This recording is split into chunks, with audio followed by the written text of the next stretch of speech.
school laughs, you're in for a treat because we've got them right here. Flip City Magazine. Remember MEAD magazine? Then it went woke? Well, don't worry. Flip City has no chance of going woke. That's right. 4 times a year, you'll get an actual printed magazine full of jokes, stories, comics, and more, all about today's pop culture, entertainment, and woke politics. Flip City takes terrible entertainment trends we love to hate with hilarious parodies of Lord of the Rings, Stranger Things, The Walking Dead, Star Trek, Hunters, and more. Trust me when I say there is nothing else like Flip City on the market. So subscribe today. It will be delivered in print, or you can even get it digitally if you're one of those wacky Zoomers. Either way, follow our link and sign up today, and if you put in midnight, you get an extra 10% off. Check out Flip City Magazine today.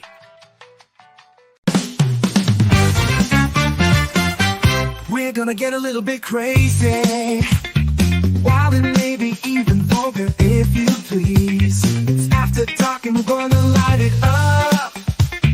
Got some fun in store for you, no tease. It's time for Midnight Edge. Dark, a little naughty, we'll hopefully make you chuckle, but we ain't trying to hurt nobody. So get ready quick on the double, cause it's time for Midnight Edge after dark.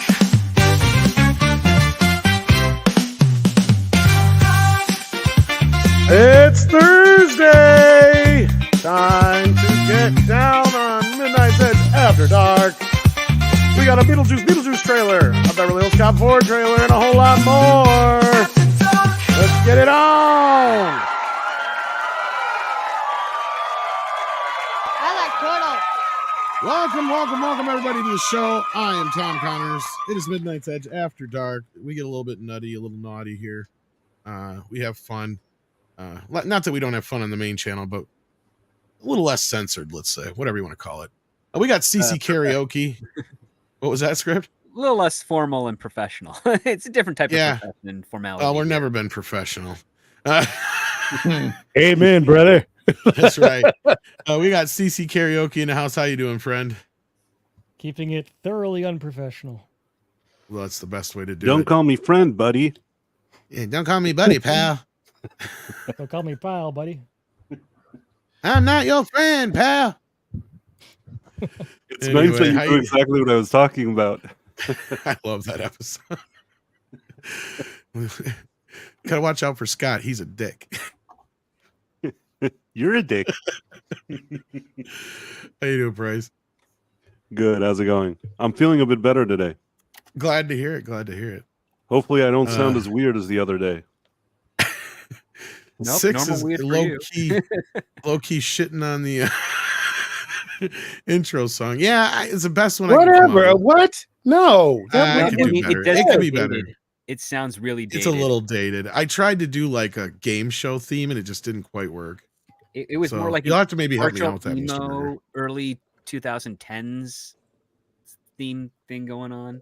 I mean, Hush, I don't know about the emo part, but Hush, you Philistines. It was After one. I was Yeah, trying yeah, for like that's game emo. show, like theme song kind of thing. I tried like everything, but anyway, You basically just need Family Feud. Just like give me a Family Feud for Midnight I Edge. tried.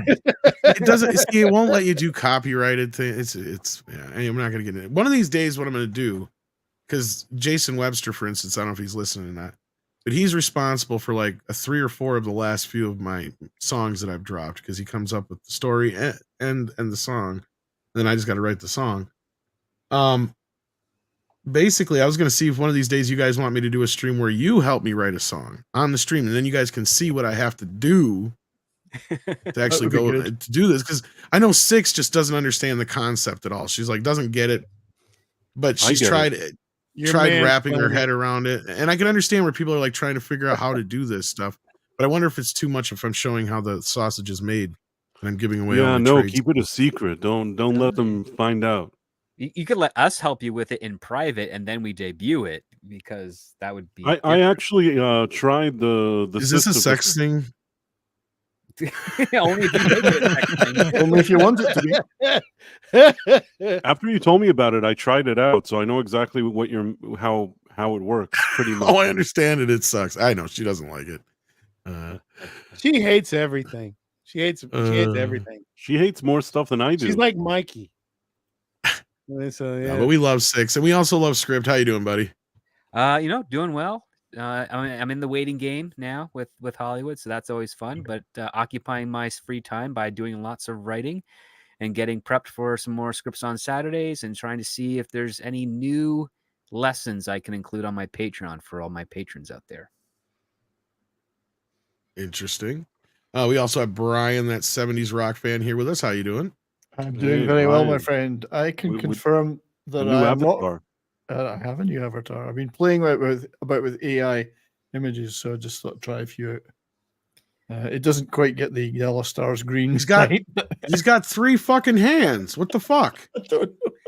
It's AI. It's shit. It's quite a from solo. it's from Total Recall. You know, the dude wish he had 3 guess. hands. There's the But guy that wishes he has 3 hands. Exactly. Good point. Although 2 hands in the mouth. I mean, who said that out loud? Sorry. Hello. But yeah, I can confirm that I am not a professional because I don't get paid for this shit. So I am indeed an amateur. All right. And we also have with us a guest on the panel who we've had before, but we're glad to have back, Mr. Burger. How you doing? Hello there, all you wonderful people out there in Radio Land. Thank God President Truman has got everything under control in this country, or we'd be in a real bad shape. Listen, I'm glad to be here. Hey there, CC Karaoke. Nice to meet you. Once again, Reason, Price of Reason. I'm happy to meet you. And 70s rock band is definitely my thing, but I saved script for last because, as I said before the broadcast, I look forward to have my illusions shattered, and nobody does that better than somebody from Canada. There you go. Well, We just keep They'll it do brisk that. over here. You are surrounded by Canadians today. Yeah. Good. Well, more of you. Good gracious. let's Yeah, add another American to the panel. We got Nick Weiser, all 32 flavors of him. Hey, Hey, what's up, dudes? Nice to see all of you. Welcome back, Mr. Burger, as well. So we Hail, got Nick. some movies to talk about today. I mean, we had 2 trailers come out. Yeah, let's We talk did. about it. Hello, chat. Yes, hello, chat. So where should we start? Ooh. Should we That's start a low and then proposal go question. high? At the beginning. That depends on your point of view, I think. I think these are going to be two Yeah. very, very polarizing trailers, I think. Let's start with Let's start with the one that's written by the 2 guys who are notorious TV writers. okay, I think I know what you're talking about then. That would be Beetlejuice. It tells you he's Goose. Beetlejuice. We also got some posters to go along with the brand new trailer. If you guys saw these or not. Wow, I did not see this. I did. Thank you for showing them. I did. Yeah, those Yeah, are all right. Is that their daughter? yeah, that's Jenna She Ortega. does not look like she's related to them. Anyway. No disrespect to Jenna Ortega or Michael. Maybe her dad's Keaton or- Hispanic. I don't know. What's the Well, other who's lady's playing the name? dad in this one? I don't know if he's even there. Is that the dad or is that Alec somebody Baldwin? else? No, Alec's not in this one. No, No, it's it'd be weird Justin if Theroux, Alec was right? the Is it father just- of Jenna Ortega. Yeah, yeah. Is that who That's he's true. playing? Script or is he playing somebody else? That was my. I don't know who question. Justin Theroux's playing, but he's in there and he's quite in the trailer. What we saw, he's Because kinda in the next funeral to it. scene, it's just the 3 women sitting there next to each other. So I start to wonder if. Yeah, no, I feel Whoever- like there's no father. There's no father. Yeah, must that's have what I been feel a- like. There's no father in the picture. Yeah, sorry. Imagine Must have been that. a Latino Yeah. man. Another trailer of no father. Wow, totally not. Well, we're not going to watch the trailer either because I'm sick of cutting trailers out of the show, guys. I apologize. sure. If you haven't seen it already out in the chat, sorry, it's up. Okay, so let's talk about Beetlejuice. What did we think of this? Let's start with you, Nick, at the bottom there. What was your take on the newest I'm gonna have trailer? to go last because I did not catch this trailer. I caught. All right, Beverly well, Hills you Cop. go watch so that, I'll and I watch think Mr. Burger has to check it out too. So you boys No, go no, check I it out. actually watched it. Oh, you did already? Okay, yeah, Mr. yeah. Burger, what'd you think? Very nostalgic. I like the sandworms. I maybe I'm reading a little bit too much into it, and this is fine. I'm just gonna make a quick point about the more of the sympathetic villain trope. In my opinion, I believe I don't know. I'm caught up in the nostalgia. I have big issues with Winona, modern day Winona Ryder, but I'm glad to see her. I have big issues with modern day Michael Keaton, but God help me, I'm glad to see her. I don't think I've been this happy since the Married with Children cartoon trailer. Ultimately, I want to see the film. There was honestly, I was planning to just see one thing this year. That was Deadpool Wolverine, but now I'm kind of on board with this. I really am. I'm on board with it. It just gives me the member berries, and God help me, I apologize, boys, but I'm guilty of it sometimes too, and I feel thoroughly embarrassed. But it's the truth, it got me. It got me. So go ahead and go with your real analysis, but just from fanboying out, it got me, and that's all I can really say. You're part of the people that made Smallville last for 10 years unnecessarily. Script, you're absolutely No, right. but I see where Mr. Burger's coming from, and he's probably part of the people that got this movie made. Yeah, because probably, let's be real, this is a movie that was made by the internet. It willed it into existence, but I'm sure you'll have more to say on that when we get to you, Script. But Brian, what was your reaction? Well, I just think it's a shame that Alec Baldwin and Jeffrey Jones aren't in it, because it could have been a real. Well, who do you think killed blockbuster. Jeffrey Jones? Could have been a real blockbuster. Wow. Low-hanging fruit. I'll just rewind everything I just said. I don't know. I think it looked pretty good, actually. I mean, it actually looks good in terms of the filming. Cinematography looks fantastic. Do like the cast. Catherine O'Hara. Always good to see Catherine O'Hara. Bern Gorman gets a part in it, which is great. I actually was quite intrigued. I liked the trailer. I didn't see too many negatives. I know we're always looking for the negative these days, but I kind of enjoyed it. And Michael Keaton looked superb and on form. So so far so good. There's a funeral in the trailer, so could be the father. I mean, someone's died. Grandpa. Yeah, they're pretty clear on Oh, who it's it Grandpa. is. Yeah. Oh, is it Grandpa? Okay, right. That'd be the Yeah, they're guy pretty who clear. is kind of blacklisted in Hollywood. So is because Jeffrey Grandpa. Jones, yeah. So Jeffrey Jeffrey Jones, what I was joking about. Yeah. He skirted the line of committing a very serious crime for quite a while. So there was a huge thing that went down with some Things. diddle porn, and yeah, the stuff he had wasn't, I guess, exactly kosher. But it wasn't exactly within the line of boundaries. It was a really strange case. You can look it up. That's why I was joking about him and Baldwin being in it. Yeah, no, you can look that up. But the sad part is, it's like, which one is worse? Technically speaking, he's in it then, because he's in the casket. So Yeah, and I think his picture's on the headstone too. So right. So like again, he was low key blacklisted, kind of thing. Yeah, I think it looked pretty good as a trailer. I mean, I heard what you said earlier was on Mr. H. We said, "Do we really need this?" Well, yeah, don't spoil too much of where my. But that's a different discussion. But I mean, for what it is, it looked fine so far. Yeah. All right. Well, break everybody's heart, Script. Yeah. It looks like a TV version of Beetlejuice. You're not wrong. The Winona Ryder Delia exposition was a little over the top, even for the tone of Beetlejuice, which is kind of takes itself seriously without acknowledging the comedy. Michael Keaton had some good moments in there. This is probably going to have more Michael Keaton in it than the original Beetlejuice film, because he's barely in the movie of his own title. So there's that to consider. I don't know. This is Al Goff and Miles Miller. They are television writers that know how to appeal to people who are teenagers or in the teenage mindset. So that could be useful to today's broader audience. But I don't know if it's really going to have any have as much resonance as the original one was, because it's like too little, too late. What more could you do? Are they going to answer what happened to Alec Baldwin and Gina Davis's character? Because weren't they supposed to be stuck in that house for a few hundred years? Yes, no, anyone?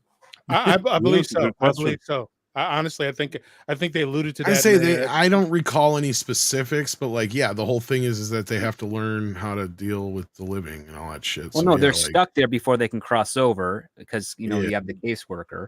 Yeah, that's Yeah. what I was just about to say. It was in the caseworker scene where I believe I'm almost 100% sure I heard her mention that during their little queue up in the afterlife. I will say this though, someone is doing a terrible disservice to Catherine O'Hara's makeup because they keep making her look like Jim Carrey at the end of Batman Forever. Actually, I thought she looked the best of all the people in the movie, but okay. All the dudes. No, look- I mean, I've seen her outside of film recently, and she looks really, really good. But for some reason, the way that whatever lens they're doing or whatever crap they're throwing Well, on they her are face, trying to make her look like Lydia. I thought she looked, or not. I thought she shouldn't be not looking Lydia, like Lydia. She's the stepmom. Delia. Delia. That's what it was. Yeah. Yeah, I thought she looked okay in the trailer. I don't Yeah. I mean, yeah. I thought, All I'm saying is if that anything, recently I've Michael seen her look way better than what they're Michael doing. Keaton and Winona Ryder looked a hell of a lot worse as far as I was concerned. Well, Michael Keaton Um, has to look worse because he's supposed to be a dead guy. Not really. He should look the same as he did in the first movie because he's dead. Exactly. He shouldn't have aged. Like Well, her, I what think are she you looks gonna just do? fine. But I mean, they did a lot more in this trailer, and this picture you can tell is manipulated to make him look younger than he really is. He has a lot more wrinkles on his face than what we're seeing here. Hell I of a wonder lot if in the more. movie they'll remove like wrinkles too and stuff. They do. You can tell in they the will. trailer. I think But they probably anyway- used less makeup on him because he looks more closer to death this time than he did 40 years ago. No, he had a much rounder, softer face then. He didn't have any wrinkles at all. Is it made clear how much farther That's away the other thing is this he's movie lost some is weight. from the first movie? What's the timeline, or is that not clear yet? It seems like it must be modern time. I mean, Current day, yeah. yeah. Looks like current day, I think. Just to feel. I mean, it. obviously Lydia had a kid a little late, but still. Well, I think Six has got a great point. If you've never been dead, Not how really. can It's you not comment too bad, on I it? guess. How can you comment on it if you've never been dead? How do you know what dead people look like? That's true. If you've never been dead. That's That right. is true. That is funny. That is funny. I must say that is. We have no right to comment. But okay, Price. we can comment on Unless it. We unless just- we can scripted, unless write you it had more wrong. to say on it, let's go to Price. No, that's it. You know, it's not that I didn't get upset watching the trailer. It's not that it offended me in any way. But when I was seeing it, I just thought to myself, that first movie is kind of good as a standalone. Some movies just don't need a sequel. I don't know that I needed more of this. As much as I like the first one, I don't know if, and also like what Script said, so many years later, I don't know if I suddenly needed another one. I'm willing to give it a chance, but it wasn't my highest priority, and the trailer didn't convince me that this movie is absolutely necessary, even though I'm going to watch it. CC? Member. I remember. Member. It's. I didn't hate the trailer. I mean, it was okay. I enjoyed it. I remember. It's just, yeah. It felt like it was just memberberry after memberberry, like one after the other. Like literally, I'm not complaining that they're using some practical effects, and I hope the movie has a lot of practical effects because I'm a fan of that. But it's like just literally throwing the original animations in there, like one for one, and just everything you remember from the first movie, literally just packed into this trailer. Like, is this going to be just a repeat of everything we saw in the first movie, except it's now the second movie? I don't know. It sounds more like they listened to me when I predicted what the movie was going to be a few months ago. I don't remember if Script was on that show to back me up or anybody else here, but yeah. I remember that. Yeah. Yeah, I said it's going to be about the fact that his number finally came up, so he got to come back to Earth, and then he gets brought back to Earth by Lydia's daughter, and then he reminds her that they're married, but then his original wife is coming back to remind him that they're married, so it's this big whole thing. And this is the other thing. Sorry, Cece, finish your thoughts because then I'll get into mine. No, I hope it's good, and I actually think it could be good. I mean, I'm still interested to see it after watching this trailer, and I was amused at how he's summoned, because that would definitely happen. You know, Of course, kids are going to do that. Yeah, Yeah. because she did the same damn Yeah. thing. so I I did guess enjoy that. I'm going to introduce a new term, memberberry sucker. And that is who I am. That is who I am. I know better than this. I understand the ins and outs of it. I can be critically cynical, but for God's sake, boys, it just got me.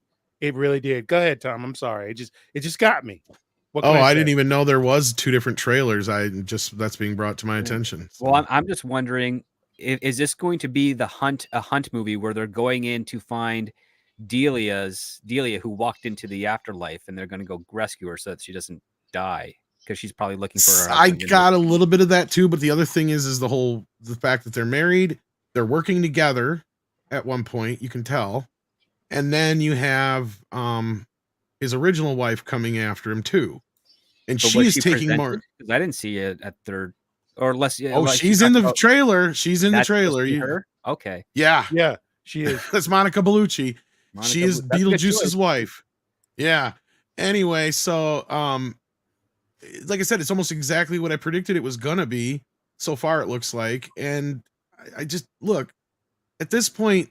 I'm with you guys, especially Price kind of made some of my points I was gonna make, and that's what I made earlier on Mr. H's. This did not need a fucking sequel. This did not need a sequel. In fact, if anything, there's more logic in a remake. And let me tell you why. And I know before you all have this knee-jerk reaction, let me tell you why that there's more logic in a remake of Beetlejuice than there is doing a sequel at this point. There is just as much time now between this movie and the original movie as there was between almost exactly as there was between The Fly and the remake of The Fly. So imagine now if we were back in 86 or whatever, 85 when The Fly came out.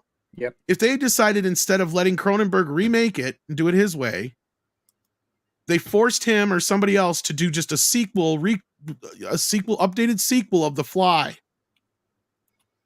Bringing back Vincent Price.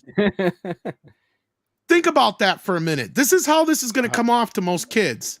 I don't Secondly, know. the only thing they got going for them, well, okay, now they're lucky because they got Jenna Ortega. Jenna Ortega sells tickets to these. That's where I was going. That's where I was going with this. They are fucking lucky. They got Jenna Ortega in this thing, and this movie is, as I pointed out, the movie that the internet willed to happen. So a lot of people are emotionally invested in this movie. I get it. But I got so many red flags from this trailer. And not only that, do I need to remind people that we shouldn't trust Tim Burton anymore? Motherfucker ain't made an original movie since Big Fish. Think about it for a minute. He has done nothing but remakes and sequels since then. And this is more of the fucking same. And not only that, they tried making this movie for over 20 fucking plus years now. They should have learned, closer to 30. You're right, Script. At this point, they should have learned maybe we shouldn't do this. Because it should be left the fuck alone. Just like Goonies and everything else they keep trying to drudge up a sequel for that never had one in the past. That's my next point. The Fly actually had two sequels beyond the first movie. I this one hasn't. Watching the second Fly. This has only had the animated series, and the animated series also turned Beetlejuice into a hero figure. Which, if everybody, for some fucking reason, I love the series, don't get me wrong, but this trailer's got me going. Did they fucking forget that he's the villain? That's the vibe I got. Yeah. It's like, he is the bad guy. He was the guy everybody kept telling him, don't call him, don't use him. He's a problem. What did they do? They went against what What's-Her-Face said, and they fucking called him in, and then they had to deal with him. He fucked their whole world up. But Tom, he is the villain of the story. Here's the other thing. I watched Beetlejuice not too long ago. You know how long he's in the movie? 12 minutes. 12 minutes. Yeah, he's barely in it. He doesn't even show up till about 30 minutes into the movie, 32 minutes into the movie, I think it is. And that's when you go, hey. Yeah, it was a good bill. Yeah. You know? Yeah. But anyway. But Tom, Dark Shadows was really terrible and awful. That's my point. Tim. That's why I said Burton. don't trust Tim Burton anymore either. And somebody will probably back me up on that. Clobby, Hey. congratulations, buddy. Thank you. And again, thank you so much, Tom, for being there and your contribution. I really appreciate you, man. Thank you so much. Well, thank you for all your contributions here. So did you watch the Beetlejuice trailer and what's your reaction, did. sir? I don't want to say dread, just kind of indifference. Is that bad? But yeah, it's just I don't know. I love the original. Sorry, I actually am happy that Hollywood did that because Tom's conniptions are great. They're better than any movie.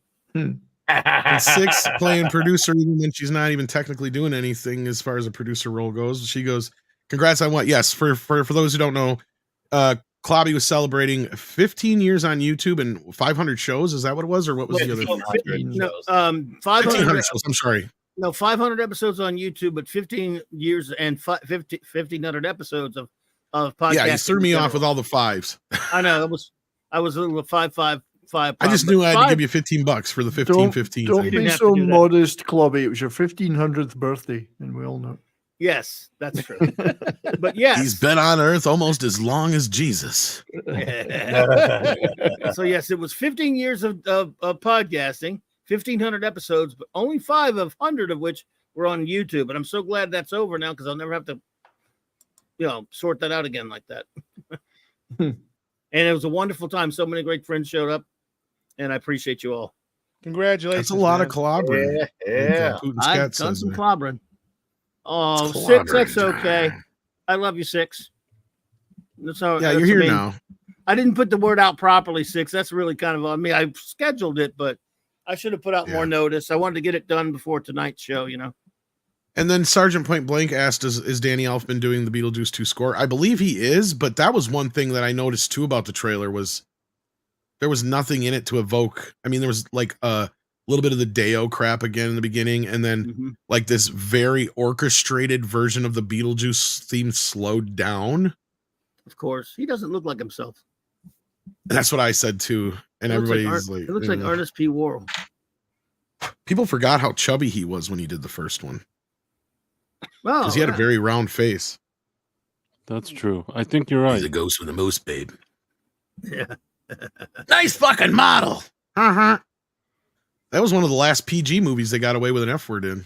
That's the other thing I couldn't believe when I watched it the other day. I had to double glance at the. I mean, I could have swore this was PG-13 growing up, but nope, it's PG. How they got away with all that shit in PG is beyond me. But yeah, it is a hard PG.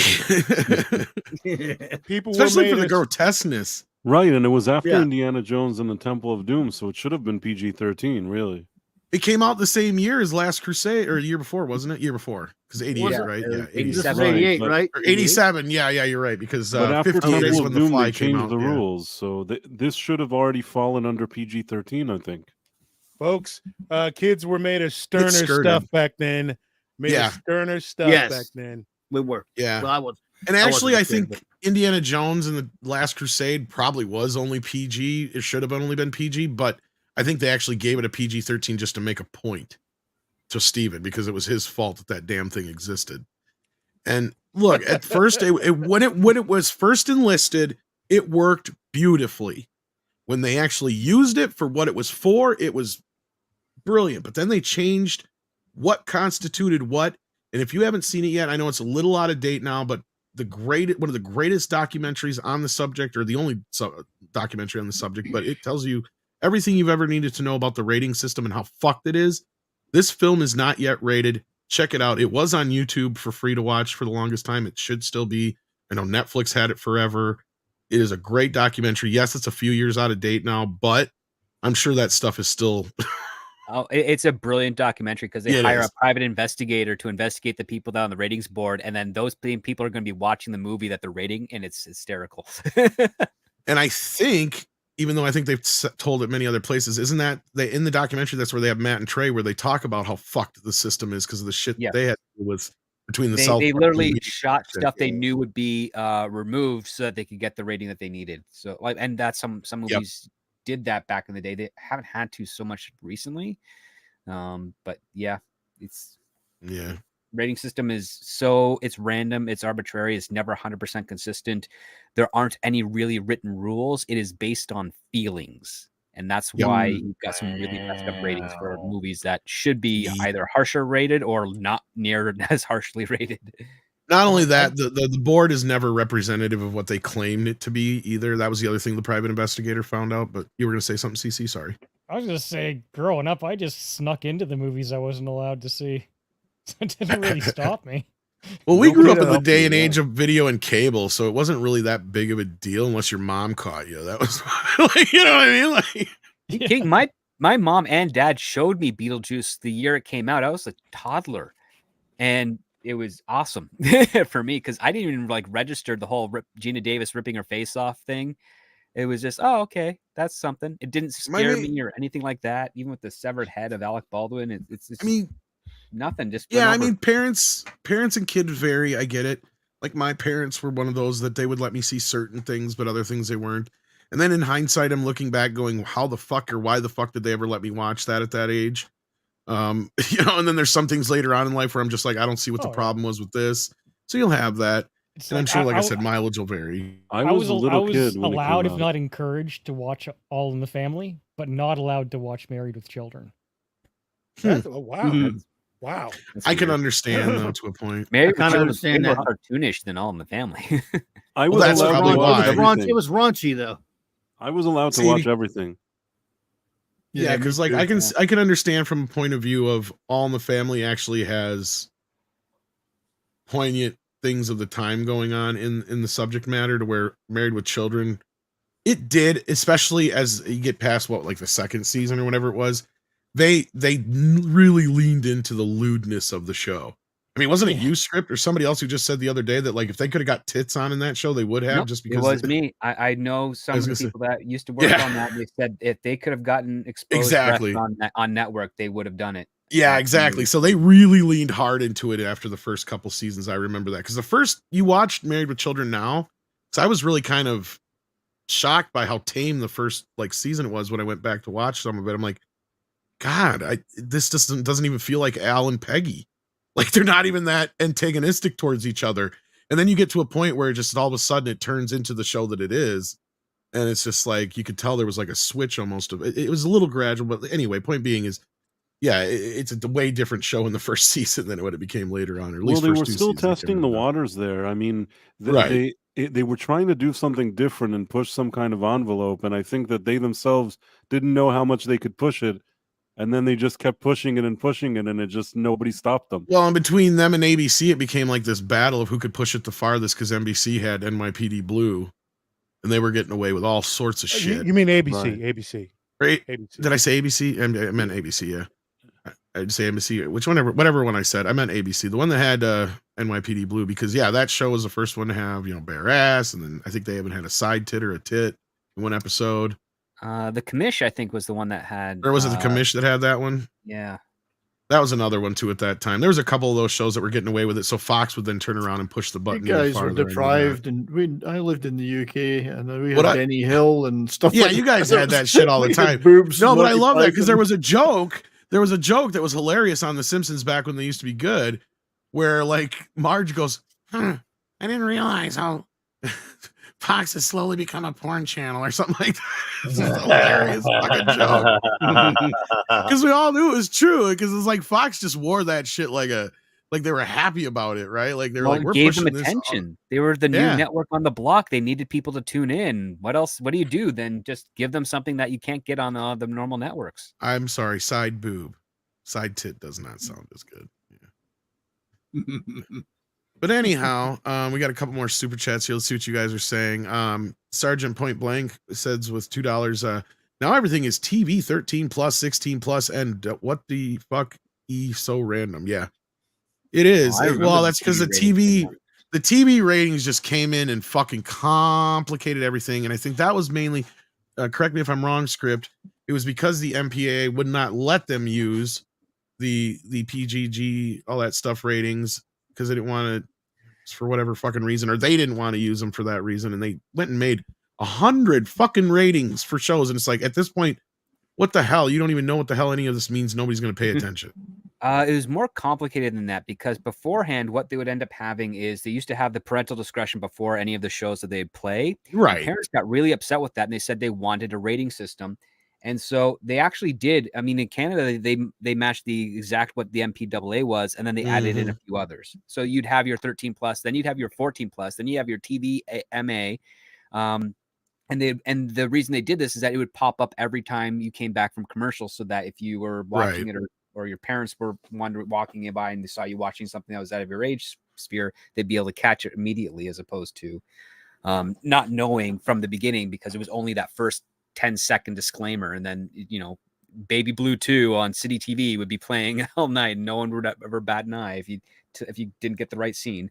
So yeah, it was complicated mess. Well, I just remember something about because the ratings were, because the way television was edited compared to movies, they didn't want any confusion or something like that. Because they didn't want people thinking that PG rated a TV PG was the same as a regular PG. It was anyway. Anyway, point being is they went and added so much stuff to it, it got convoluted and complicated. And then they put all the little V and the L and all that stuff underneath it to try and tell you what it is. And it just, yeah, I don't know if it really helped any.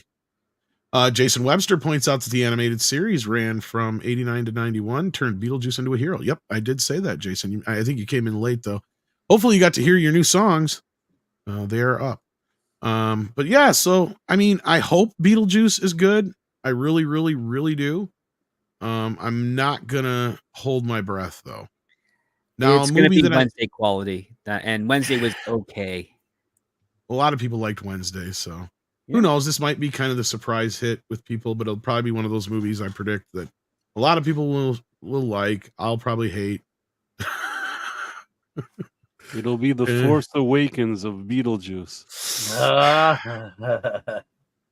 That's the problem. If this is successful, do they turn around and do another one right after it? Yes, if they'll do the problem 7 is more. if this movie succeeds, it will become another franchise. That's the part. Don't get me wrong. I hate sounding like I want this to fail. It's not that I don't. I'm scared of what happens more so if it succeeds. Well, and the problem with this, and this is kind of why I'm resistant to this movie getting a sequel now. Hot Topic already is basically the Nightmare Before Christmas / Beetlejuice / Crow store. Oh, of course. It started off as the ultimate super goth bondage night. I know, but now you go in there and that's all it is like memorabilia from those 3 movies. Now it's super normie. Now the story's like super normie. Back then, like you had to look like you came maybe from 9 Inch Nails or Marilyn Manson to be in that store. Nowadays, somebody brought up on Mr. H, it'd be like, wouldn't you think it would be a good idea to do a sequel to Nightmare Before Christmas? I said, fuck no. No. Leave the shit alone, right? Like I said, this is the equivalent as if like half of the band that's still together for Pink Floyd decided they were going to make The Wall 2. You know what I mean? It's like, look, you can only do that kind of shit once in a blue fucking moon. Not everybody's going to be able to pull off Bat Out of Hell 2, right? It's just not going to work sometimes. You're not going to get a Top Gun 2 every time. That is a blue moon kind of thing. Yep. And people mark my fucking words when they try to do Top Gun 3 in a year or two, that thing is as bad as Independence Day Resurgence. They might as well call it Top Gun Resurgence. Hey, because they got fucking lucky that Top Gun 2 didn't become Top Gun Resurgence already. Wow. I don't think Top Gun 2 got lucky. Come on I now, think people Tom. just genuinely liked it. Now, do I think Top Gun 3 will have the same performance as 2? No, because there was not that long wait between 1 and 2. And also I feel like with 2 they actually captured the right formula, the right story, right time. I think 3 just will not have that going for it. Even if it's good, it just won't be anywhere near what 2 was. And I say as someone who as much as I love Maverick, we did not need that second movie. As much as I love it, I'll be the first to say we didn't need it. Am I glad we have it? Yeah. But did we need it? No. I actually have a question. I love a great question on this particular subject. Why, again, I'm always the why is this happening? Is Hollywood so bereft of talent, so bereft of new ideas? Why does this keep happening beyond Beetlejuice, beyond Top Gun 3, beyond why does this keep happening? It happens constantly, Mr. Berger, because they have to have something that is an IP to sell, right? Every This property has to movie- be making money, and if it's not making Yeah. money, you're losing money. So that's why we're getting remakes, reboots, expansions, Exactly. etc. Because they don't know how to make movies like Beetlejuice anymore. That's the problem. Well, they do know Beetlejuice- how to. They just don't greenlight them. That's the problem. Well, exactly. See, and that's where I'm saying I'll take it one step back and go from remaking Beetlejuice to they should have just come up with something of their own. See, because that's the thing I've been talking about for a while is this generation right now, they're the ones that are going to have a problem with not having anything going forward. Like I said this earlier, because everybody's like, oh, is Marvel dead? Is Marvel dead? I'm like, yeah, it is dead until about 20 years from now. And they're like, what do you mean? Like, basically, the generation that grew up with these Marvel movies, that is all they're going to have for nostalgia to look back on when they get to our ages.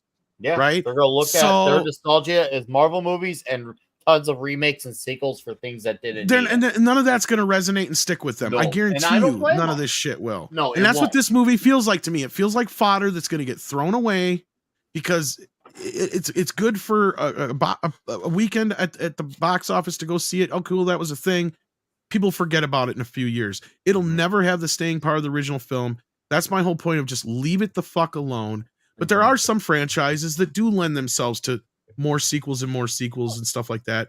And we're about to talk about one of those movies. But before we do, we got a couple super chats I want to get to here. We got ActionCom, who says there was a housewife in Wisconsin that was able to give Married with Children some grief. The writers endured production notes thereafter. Yes. That was Tom's mother.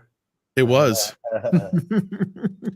Jason Webster says Martha at 28 was the eldest of the group, having served in the U.S. Army's 1st Armored Division for her first year for years before starting Martha and the Inbreds. Oh, I got to add that, Jason. See that. Yeah, well, these bios are not easy to come up with stuff all the time. And then in 2002, Jason says, members of Martha and the Inbreds caused a sensation when they posed for Playboy, resulting in a rise in male followers of the band. Ooh. It was a rise, all right. Oh, Yeah, I'll bet. And it came with a rash, too. Ooh, yes. Yes, it did. I think I got a song about that.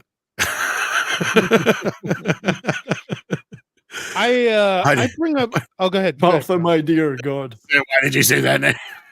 Yeah. Anyway, I bring up the old straw man argument, but again, I was hoping maybe to get an answer. What about the what do they always say? We make new stuff, but you guys don't come and see it. Blah blah blah. What about that particular? Which I do not. First of all, I don't buy that. But what are you guys' thoughts on that? It's and when I say true. yeah, Script's right. It is technically true, but then I always show them like a Sound of Freedom, or what was that one that Sydney Sweeney this last year had good. Anyone but you. Anyone but you, or something like that. See, that's the thing is I'm like, no, you guys used to make these movies all the time. And it's funny because I was just on the Pro Show, and Disney has their schedule pretty much laid out for the next 2 or 3 years. And I'm looking at it, and of all the films on the schedule in that many years, there is only 4 or 5 original productions. The rest of them are all remakes, sequels, or reboots and shit. Like they're all either Marvel movies and shit like that, Star Wars, all that business. And I'm looking at it going, this used to be the opposite in Hollywood. You would do all these other smaller pictures with your movie stars, right? And that would sell your picture. And then you would hope that one of those would hit big. So that would cover whatever expenses you had. And if you had one of these bigger pictures, yeah, you could probably guarantee they would make money. But just in case one of those fuckers failed, that's what you had one of these other little movies for that would hit big, right? And a good example of that, and something that did become a franchise, was this. And Eddie took a chance because there's a whole convoluted story that goes into how Beverly Hills Cop got made, but it's a good segue to this because Beverly Hills Cop is one of the highest grossing films of the 1980s. And depending on how you look at the box office, it's technically the highest grossing film of 84, although some people will argue Ghostbusters. But I also argue, yeah, you're counting all the times it was re-released. And for some reason, they count a lot of Beverly Hills box office in 85 because the movie was released in December. That being said, we got a trailer today. That nice old man. What a nice looking old man. Beverly Hills Cop, Axel F. Now, and as all of you know, I'm a very, very big fan of Beverly Hills Cop. Mikey's in the chat. He gifted me an awesome hot toy Hey. of Eddie Murphy as Axel Foley. Cool. So y'all know I'm a big fan of this film. So we actually broke down love the this movie a while back. Love the vinyl of it. Love it. Got So the vinyl of it.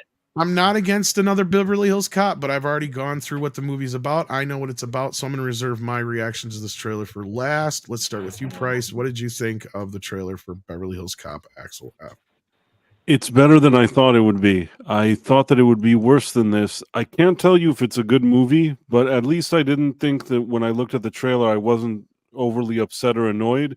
If I had to choose out of Beetlejuice and this one seemed more pleasant than the Beetlejuice one.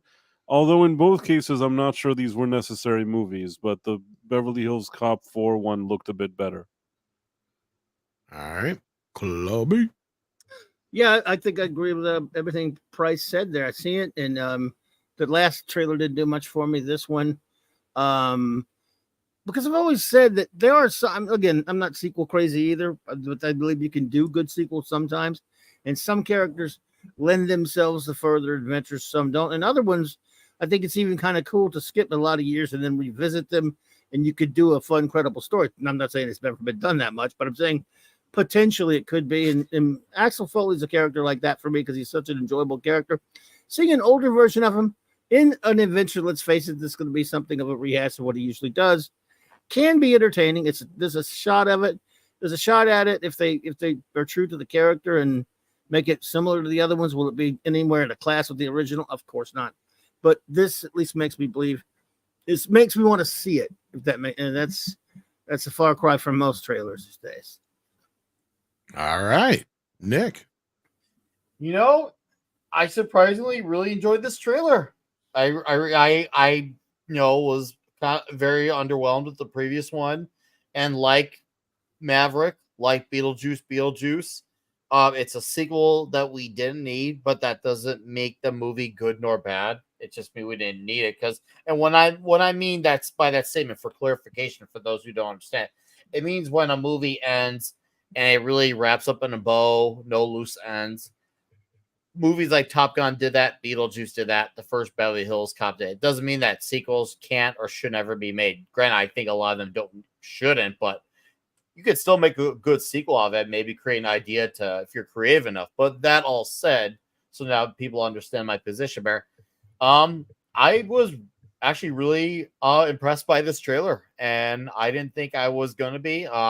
Eddie Murphy really fit into the role back of Axel Foley. It's been 20 years since the third one.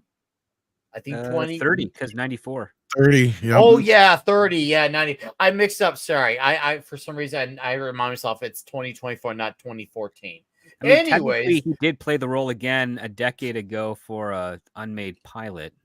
Oh, see, I watched the pilot, by the way. Unreleased pilot. It was Yeah, I've sent that to a few people. Oh, really? See, I did not know that. But anyways, he slid into the role like a glove. It doesn't look like it's going to be a bait and switch either, because I was worried that his daughter is going to end up being the main movie. It looks like it's more of a him and Joseph Gordon-Levitt movie. So I hope that that's what it is. We can only hope. We can only hope. We don't know. We don't know for sure. I do like Joseph Gordon-Levitt. I do like him. I think. Unless you were here for the panel where I spoiled the movie. Hey. I once met Joseph Gordon-Levitt and annoyed him. Yeah. Oh, I like him. Yeah. How do you know? Anybody that's ever met me was annoyed by me. I don't know what that means. I admire that. I mean, it just doesn't mean it's just a thing. I was trying to give him a compliment, and somehow it turned out that like he didn't think it was a compliment. You see, you're not as bad as I thought you were. Yeah. No. Yeah, what happened was he had this movie that he directed himself, Sean John or something, where he's kind of this player. Don Juan, I don't know. Yeah, Don Johnny, whatever. Don, whatever. It had Scarlett Johansson in it, and he kind of he likes the ladies, but he's kind of a player.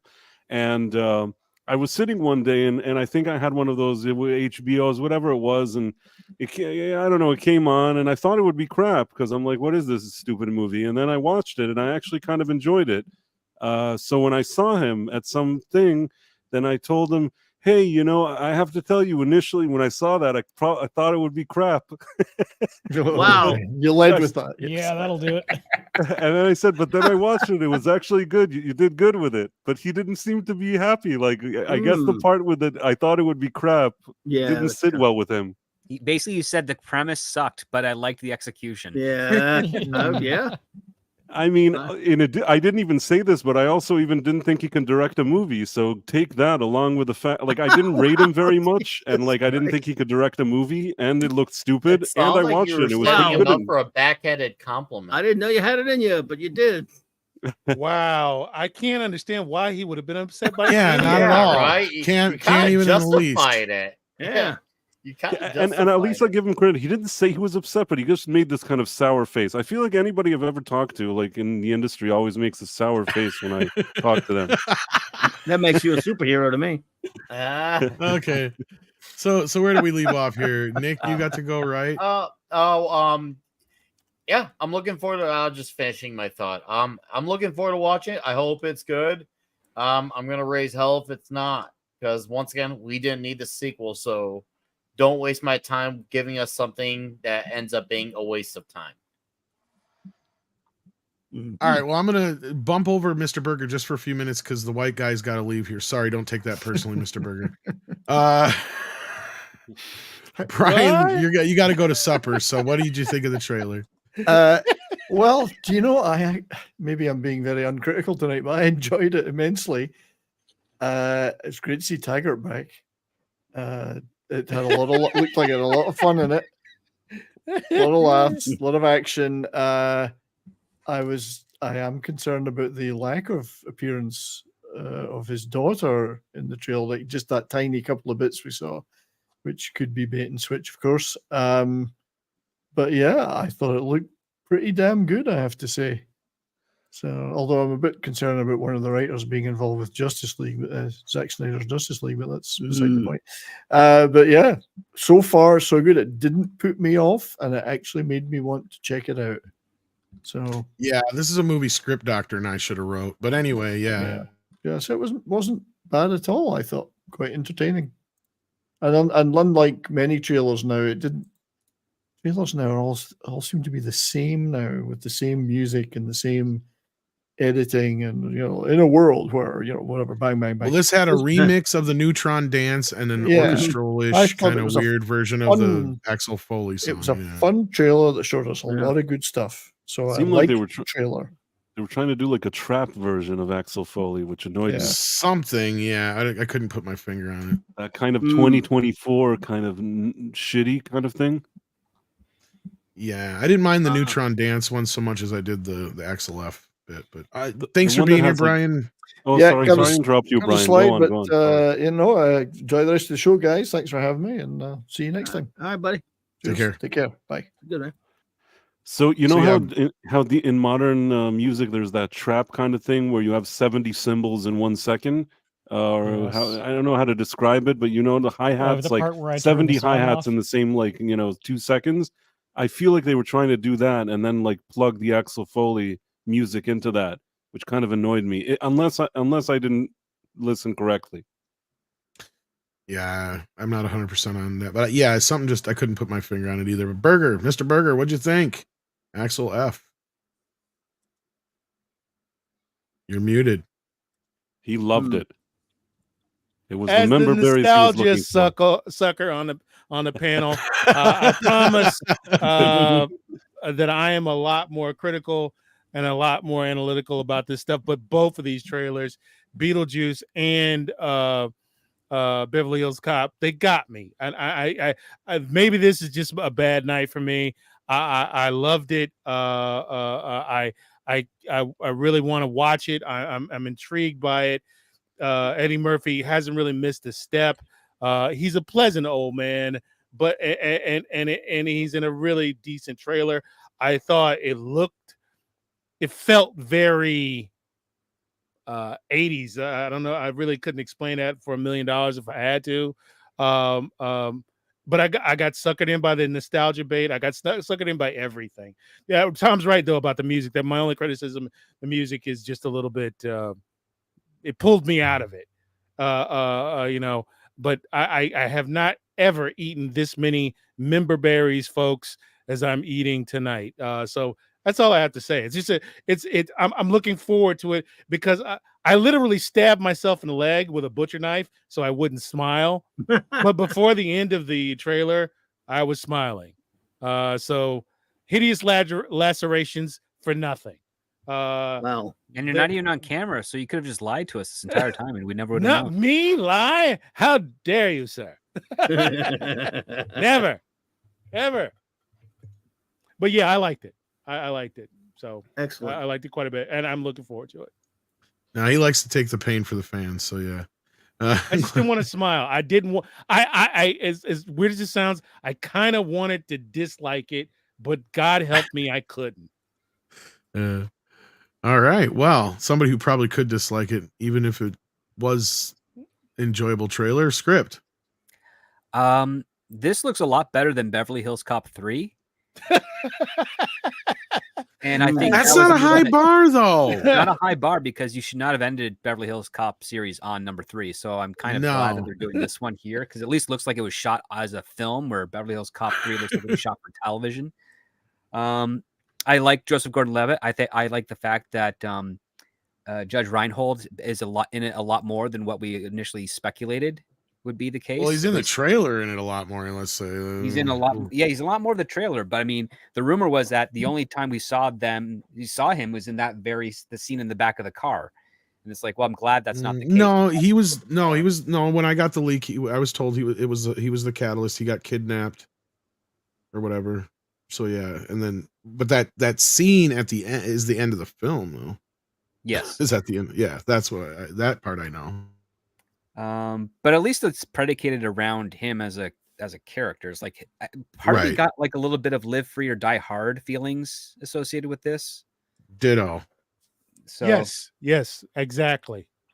So Absolutely. I mean, listen, that wasn't a bad Die Hard film. It could have used a little more in it, but I mean, if that's the angle that they're going for this one, I'm okay with this. I do like the works of Keith Etten and Tom Gormican, because Tom Gormican did The Unbearable Weight of Massive Talent with Nicolas Cage, which I thought was a phenomenal film. Yes, there's Will Beal is in that, but the Zack Snyder's Justice League story dude.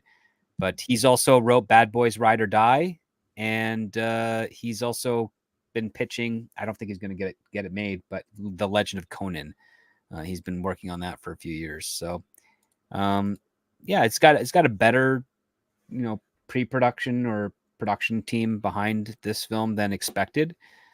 But it all comes down to how does the relationship between Axel and his daughter work out? Who's the mom? What's the deal? Why is she in The mom Beverly is the Hills? chick from part 3. Oh, he did nail that one. Oh, geez. Yeah. I don't know if she's in the movie though, but it's implied that that's who the mom is. I guess that I can't remember. So I did remember asking if the actress is in there, if they recast her, and I think the individual I talked to said that she's just not in the film. They do mention her though, or whatever. But yeah. Okay. Well, I mean, listen, it looks better than the expectation, which is good. But there's been plenty of time where they could have gotten a cameo because it was what's her name? She's actually a fairly well-known actress. I'm trying to think of it. Was it Teresa Randall? Is that who I'm trying to think of? Robin Gibbons, that's who it was. Thank you, Sander. Yeah. There's a name I haven't heard in about. Yeah, I mean, it's not like they couldn't. That's the other thing, because the person who saw this last year, right? This movie's been done for almost 2 years now. Yeah. And the person that saw this, he didn't like it, right? He didn't hate it, but he also was like, I'll get into that when I get into my feelings, because there's things because this trailer solidified everything I was told, or at least most of what I was told. Mm-hmm. But anyway, is that all you had to say, script, or was there more? That's it. All right, Cece, what was your thoughts on the trailer? Well, my history with this franchise is I have a flashbulb memory of hanging out with my best friend when I was much, much younger. I might have been like 9 or 10 at the time, whatever it was. And there was a trailer for Beverly Hills Cop 3 on TV. And I thought, wow, this really looks awful. I have no interest in it. So I never watched that movie. And I never watched the other two. I've never actually seen any of the Beverly Hills Cop movies to this day. And that may be heresy. It may be a mistake on my part. Maybe I should go back and actually, You've fill never myself seen one in. or two? I haven't. This is just something that I've completely overlooked from my I mean, entire life. one is great, This two is good, essential. 3 is like whatever. What I mean, why this 2 is I- very I- underrated in my opinion. I got 2, off to a but I bad like one start better. seeing that third movie trailer, I guess. But 2 is like- a very slick film because of Tony Scott. But anyway, sorry, Cece. It's I a was just- well-made action movie, but it doesn't have that same balance of humor and action as the Agreed. previous one. Oh yeah, Personally. yeah. Anyway, Very much. I was agree. trying to let CC finish, but yeah. Sorry, No, sorry. I'm from that perspective. That's why I say this, right? I watched the trailer today and I had no idea what I was watching. So those member berries didn't really mean anything to me, right? True. And Yeah, I get you. Yeah. I just it wasn't a bad trailer. I just had no idea what it was trying to tell me about the film. I didn't really get a sense of they're like So you're saying you have to be familiar with the movies to even get what this movie is trying to sell. that was the basically. impression I got. I had no idea what the stakes are supposed to be. What without understanding the previous films, the trailer didn't communicate into anything to me. It did communicate that Yeah. like there was a feel good vibe about it, and they seemed to be happy to be there, and they're. I didn't hate the trailer, right? But I had no concept of what it was trying to sell me. What is this movie about? Why do I want to see it? Why do I want to now go back and watch the previous movies to catch up on it and then go see this one? It just kind of went over me, right? And I don't know if other people who are unfamiliar with the franchise got that same vibe, but if it's only really going to successfully sell people who are already really familiar with the characters, that might not make it a very good trailer. That's my thought. Actually, that's an interesting point. I never thought about it like that. That's actually interesting. Yeah, because this trailer doesn't tell you that he's a Detroit cop at all, really. And okay, so I guess this is where I can come in with this because this trailer, look, I loved this trailer. The trailer, I can tell already, is probably better than the movie. In fact, we've probably seen every funny scene that's in the movie. I wanted to be like, I this is one of the better trailers I've seen in a while, but it's extremely misleading, and I know it's extremely misleading because the trailer also confirms so much of the stuff that I'd heard before, and. Well, first of all, there's also something deceiving because Paul Reiser wouldn't be in Beverly Hills. He'd be in Detroit. That's my point. That stuff is from the beginning of the movie, mostly, as far as I know. Now, he does come into play at the end of the film. I'm not going to say anything because I don't want to spoil it for anybody who missed my breakdown of the entire thing. But yeah, I mean, it's the same thing with Kevin Bacon there. You can almost pretty much predict who he is and his role in the film. But yeah, she is a bigger role in the movie than what they're showing in the trailers. Oh boy. In fact, one of the cringier scenes that the individual who leaked the info to me said was there's a scene that's a lot like the first film where, he goes up to the club and goes and talk to Victor Maitland, but it's her doing it and it just doesn't land. Oh no. Couldn't they have redone stuff they had like 5 years to fix this. Couldn't they have fixed it? Wow, Well, that's what I'm wondering. Getting Now, excited for something would keep become this a in punishment. mind. Keep this in mind. Like I just said, now the individual who saw this last year. Okay, so this was a test screening they had. They even filled out the whole card and everything.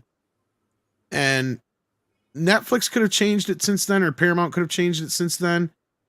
But a script, would they have? Because from what I've heard, Netflix doesn't do a lot of reshoots or anything like that unless it was under Paramount's purview. But my understanding is this kind of was like a negative pickup deal from on Netflix's side, basically. So I don't know if they will really. I haven't heard of any reshoots. If they did a test screening, they would adjust the film based on that test screening. That's standard OP. Okay. Otherwise, it's been suggested to me that test screening was just to help them figure out what to show in the trailer too. Perhaps, but it's kind of weird that they would do what Netflix would waste money on that because Netflix, I mean, Chris Gore has told the story. Netflix actually has told filmmakers that have made movies for them that if they add certain scenes based on their own internal algorithm from what audiences like, the movie does better. And so if they did the test screening, they probably also ran it through their own internal algorithm. They made Good their point. adjustments afterwards because otherwise, just like Six says, Yep. what's the point of the test screening? You do a test screening to figure out if you're on track with your movie. Yeah, and this movie, here's the thing. The movie, as far as what I mean by like it's not the trailer makes this movie look like it's the first movie again. And I know that's kind of not what it is. I mean, I'm not going to break down the plot again. If you guys want to go see that, I'm pretty sure that video is up on Midnight's Edge Live Archives, where I break down the whole friggin' plot. And again, I loved so much of this trailer because Eddie does feel like Axel in this trailer. That's the part that got me. So like with you, Mr. Burger, on this one, I got suckered in a little bit. Now this is on Netflix. I almost feel like we should be in the reverse here. Beetlejuice feels like it's a streaming series. Yeah. This feels like it should be in a theater. Yes, it should be in the theater. Agreed. Remember, Paramount has been run by morons since they split back in 2006. And not only that, this is the 40th anniversary, much like Ghostbusters. I'm going to remind you, why is this? What are you doing? It's not even an anniversary for Beetlejuice. No, that came and went a few years ago. Yeah. Tom, I say this rarely, but by God, you've stolen my joy. I came into this part of the discussion happy, grinning like an idiot, and now my joy has been let me back it up a little bit, because they did say Eddie was fun. There's some fun stuff in the movie. We see that in the trailer, right? Like there is some, but that's also where I'm getting some of the Live Free or Die Hard vibes. I'm going, okay, this will be better than part 3. Kind of like how Live Free or Die Hard is better than part 2. That's not what we should be striving for. It's better than this. Like, I don't like that, because that makes it look like we have low standards. And I for one personally don't have those standards. I want this to be good on its own merits. It will probably on its best day not be as good as the first movie, but you should still be a good. There is a lot of great cameos I've heard, and the cameos got, I guess, some claps and cheers and stuff throughout the movie, I guess. So we'll see. And not only that, I was told that the movie does set up something, though, more of what the fans will probably want, is what I was also told. So that's one of the reasons why I admire doing this with you guys, especially you, Nick. You can separate yourself from the nostalgia, from the buttons being pushed. With this stuff, I can't. If we were talking about Romulus, if we were talking about potentially Superman Legacy, I can separate. But for some reason, because this is what it is, I can't. It's very difficult for me to be objective about this, and I probably shouldn't be admitting that out loud, but it's the truth. I find it very difficult to be objective about Beetlejuice and this, simply because of it's my childhood. It's something beloved, and I'm wondering, does anybody else have that issue? Probably not, but does anybody else have that issue? Just curious. My childhood happened. It cannot be changed or damaged. It's already in the past. I'm good. The only thing I will add to that, though, is I agree with Script. Like, there's certain things that we had in our childhood are never going to change, all that kind of business. But now my admiration and my like Star Wars is a great example of this. There's now more bad Star Wars than there's good Star Wars. Agreed. So I used to revisit the Star Wars trilogy all the time, almost on a monthly basis. Now I haven't watched them in years, and I'm gonna watch them eventually here, because I got the new 4K versions from Rick, a buddy of mine, that sent them to me. But again, I'm at that point where I'm not like I used to be, where Star Wars was like everything. Like if I heard Star Wars, it's like, huh, what? Star Wars? Somebody said Star Wars. Oh, yeah. You'd get a reaction. So yeah. And now I haven't bought anything Star Wars in a long time, because it's turned me off so badly that I don't even care to even watch it. I remember I used to. I remember I go gaga just having some, let's just say, some kitchen use stuff of Star Wars just because it had Star Wars on it.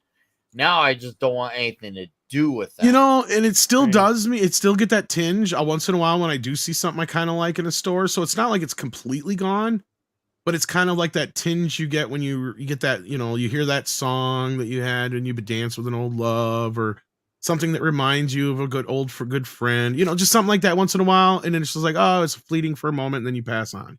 Goes, oh, that Yoda thing's really cool. I don't need it. See ya. Like that's kind of what it's like. It just, I never used to be that way. Like if it was something Star Wars, I'd be like, Yeah. Oh yeah, that was a no-brainer for me, dude. Once again, Phantom Menace. As long as I had for the merch for that movie, I had to have it.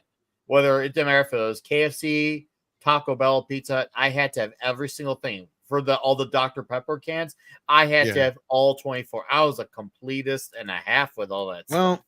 I Beverly Hills Cop Star Wars was is a on franchise that doesn't have a lot of merchandise, and I probably have just about everything you can have for it. I got the movie and the vinyl. That's all I've made for Beverly Hills Cop. Well, I got a T-shirt. I got the figure that Mikey gifted me, which is amazing. I'll take a shirt and a figure. I mean, I'm sure I've got a few other things somewhere that's just oddball things. I know somebody sent me, and I'm blanking on who sent it to me. And if they're listening, please pipe up in the chat. Sent me a Japanese magazine that had a whole thing for Beverly Hills Cop in it. It was amazing. So like, yeah, like I have quite a few things that and I'm a huge fan of this. I am worried about this movie because I already know the movie. Mm-hmm. I want to enjoy it though. I don't know. I'm hoping for a lot of Taggart and Billy, and I'm not sure we're going to get along. I know. I agree with where you're coming from, Tom, in that like when these franchises go downhill, I am less excited to invest myself. If I see something at the store, I'm less likely to buy it than I would have. But I just don't want this to be my Picard. Yeah, sorry, go ahead. My love for the franchises hasn't diminished in terms of like what was, right? Like Star Trek to me goes up to the end of Star Trek Continues, right?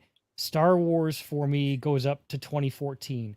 And there's been no new Star Wars since then for the past 10 years. And I have to come to terms with the fact that there may never be more Star Wars in my lifetime.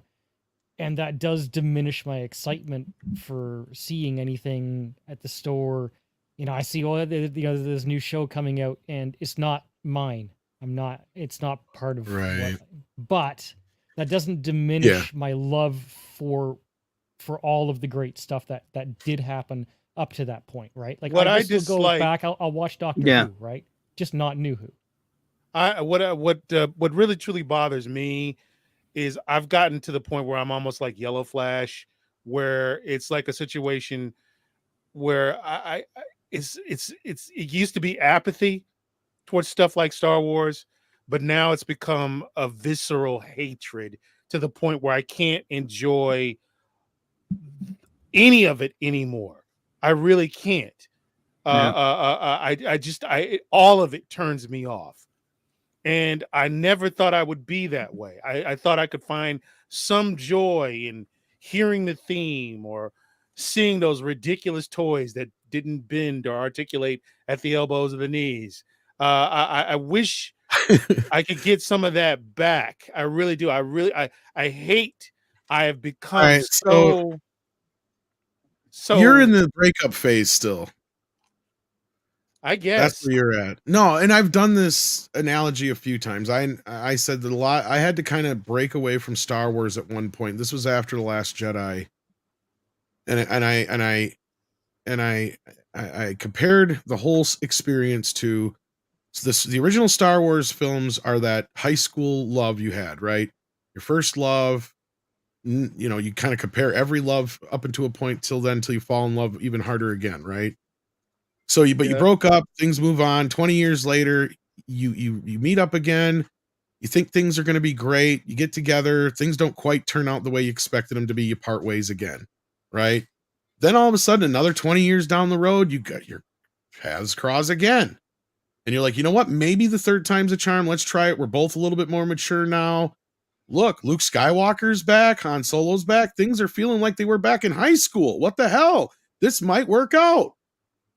And then all of a sudden you realize this is not what you signed up for. This bitch has a lot more baggage than you thought. And shit goes off the fucking rails fast. And you're like, you know what, baby? I love you, but we need a divorce. and that's kind of what I did. I just had to divorce myself from Star Wars because it got so emotional I got so wrapped up in it all the time. And there was this phase where it was like a breakup phase where, like you, just everything I saw of Star just fucking made me just, fucking hate that bitch. You know what I mean?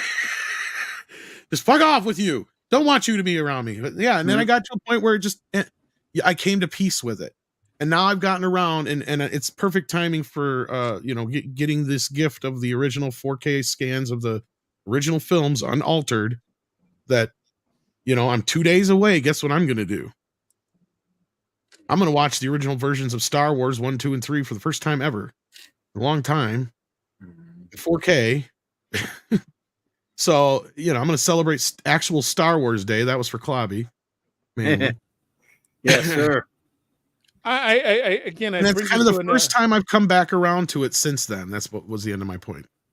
I think it brings me to another question for you guys. That I'm starting to believe that Star Wars, Star Trek, Doctor Who, this stuff seems to be, and it may call me crazy or correct me, they seem to be doing this shit out of spite.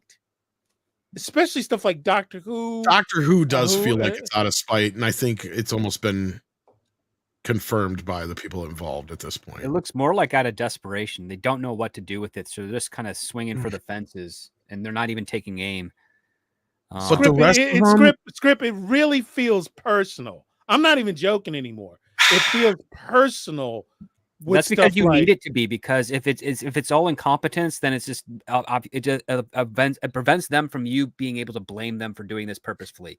The fact of the matter is that it's more likely incompetence and desperation and just trying to keep something afloat that doesn't have any juice in it left. And it's much easier for you to blame somebody, and this is part of American culture, to blame someone for doing something than it just happening to be that way because of all the other reasons that are not malicious in intent. Well, to be fair, I feel like Russell T Davies always wanted to do the type of things he's doing now, but in the past he felt more of a responsibility, and he also couldn't just do whatever he wanted, and he was in a place in his career that he needed to prove himself. Now he's coming back as sort of doing them a favor, and it's along with Disney and what they like in their content, and the BBC and their crap. So altogether, they're just doing. This is the final result. He's doing the things that he likes to do, and they like what he's doing. Well, I'll hedge that a little bit. I agree with you totally, Price, and I'll just say it with this: he probably wanted to do a lot of these things back then, but they wouldn't let him. Now those chains have been taken off him because he kind of said that in an interview. And that's why I said that's the exception to the rules. And I agree with you. Otherwise, scripted, it is basically incompetence, or more so, I will say, people thinking they're doing the right thing, right? Or they're they don't for the think right cause. They're not trying to lose money on this. That's the one thing you have to remember. No one in this industry is trying to lose money. They all think this is going to make trying to lose money on who. I just do deliberately think that, because he has pretty much flat out said that he is deliberately doing that on purpose now, because he wasn't able to before. But you're telling me but he thinks he's going to make a lot of money doing it, but he's wrong. So you're telling me you guys are basically saying Kathleen Kennedy looked at Indiana Jones and went, "This is fantastic." Russell T Davies looks at God, I can't even, Space Babies, and goes, "This is brilliant." Yes. Alex Kurtzman looks at any episode of Discovery and goes, "My God, I am so proud. I am so proud of this." That's what you guys are saying. First of all, you actually think he watches his show? No. Secondly, yes, you're 100% right. Script's right. Yes, 100 across the board. Yes. The thing with Kathleen Kennedy, that was her idea. I guarantee you that's why Spielberg walked, because he's like, I've dealt enough of this shit with George. I'm not going to deal with it with you. This is fucking depressing. This is really depressing. I'm sorry. And it's funny because that interview that I always quote popped up on fucking Twitter again the other day. Where I love it. I should have grabbed it. From the 80s where he's talking about Kathy at the... No, not the 80s, but the 90s, where he's talking about Crystal Skull, and he's like, George just come with me, and he goes, he wants to do Aliens. And I'm like, George, Roland Emmerich just did the best alien movie we're ever going to get. I don't think the audience is going to want to see more aliens. In fact, he did it better than me. He had a bigger mothership than my mothership. I think the audience is kind of played out on aliens. And then George comes back to me a few weeks later and goes, all right, I think I cracked this thing, Steven. I'm done with the aliens. And I'm like, great, stupendous. They're going to be interdimensional beings. What? and he does. He goes, And I just said, fine, whatever, George. And that is the moment where Steven Spielberg gave up. Yeah, and I think it's that's the second part, because he did an interview years earlier where he had the opportunity to direct Rain Man, and he turned it down so that he could work with George Lucas because of, the friendship there, and he regrets doing that because he figured that he probably would have won his first Academy Award with that, or he might have still had that because at the time the Oscars didn't like him so much in the mid 80s. But he constantly would say in that interview, I think I shared it on Twitter a few days ago, that even if he did it shot for shot, that he probably wouldn't have gotten the award, and that would have kind of made it a bit more bitter than having to have left that project to go work with George on, I think it was not Temple of Doom. Maybe it was Temple of Doom, or I don't know. To be fair, I don't know if Rain Man would have been the same movie had Spielberg directed it. Well, when he watched it, he said he would have shot it exactly like that. But I don't know if the performances would have been the same, though. That's the other part, right? Because that's what I'm saying. Like, Spielberg doesn't make that cynical of a film. Yeah, true. He would have had something a little bit more extra thrown. It would have been more Spielbergy. Like the end of AI? And Rain Man probably would have been an alien at the end. No, he was already tired of aliens by then. No, I know. I was joking. No, it just would have been a bit more sweethearted. You wouldn't have had as many Tom Cruise freakouts. He wouldn't have let Tom Cruise be such a dick. I don't think it would have gone. I don't think he would have let it get dark in that one tone where Tom Cruise is almost about to put his brother back in the yeah, a lot of that stuff. I don't think it would have, like, exactly my point. He would have changed the characters a little bit more. It would have had a bit more of a sweet ending to it and all that kind of stuff, I think. And I think he would have played a little bit more with the idea that Raymond can do all these things, with math and all this other stuff. So he would have had more fun with the Vegas stuff, probably, is what I'm getting at. But other than that, I don't think it's a movie that was up his alley. It just wasn't. Barry Sonnenfeld was the right director for that movie at the right time. And I'll still stand by that's one of Tom Cruise's best performances too, even though Dustin Hoffman's the one that always gets the credit for it.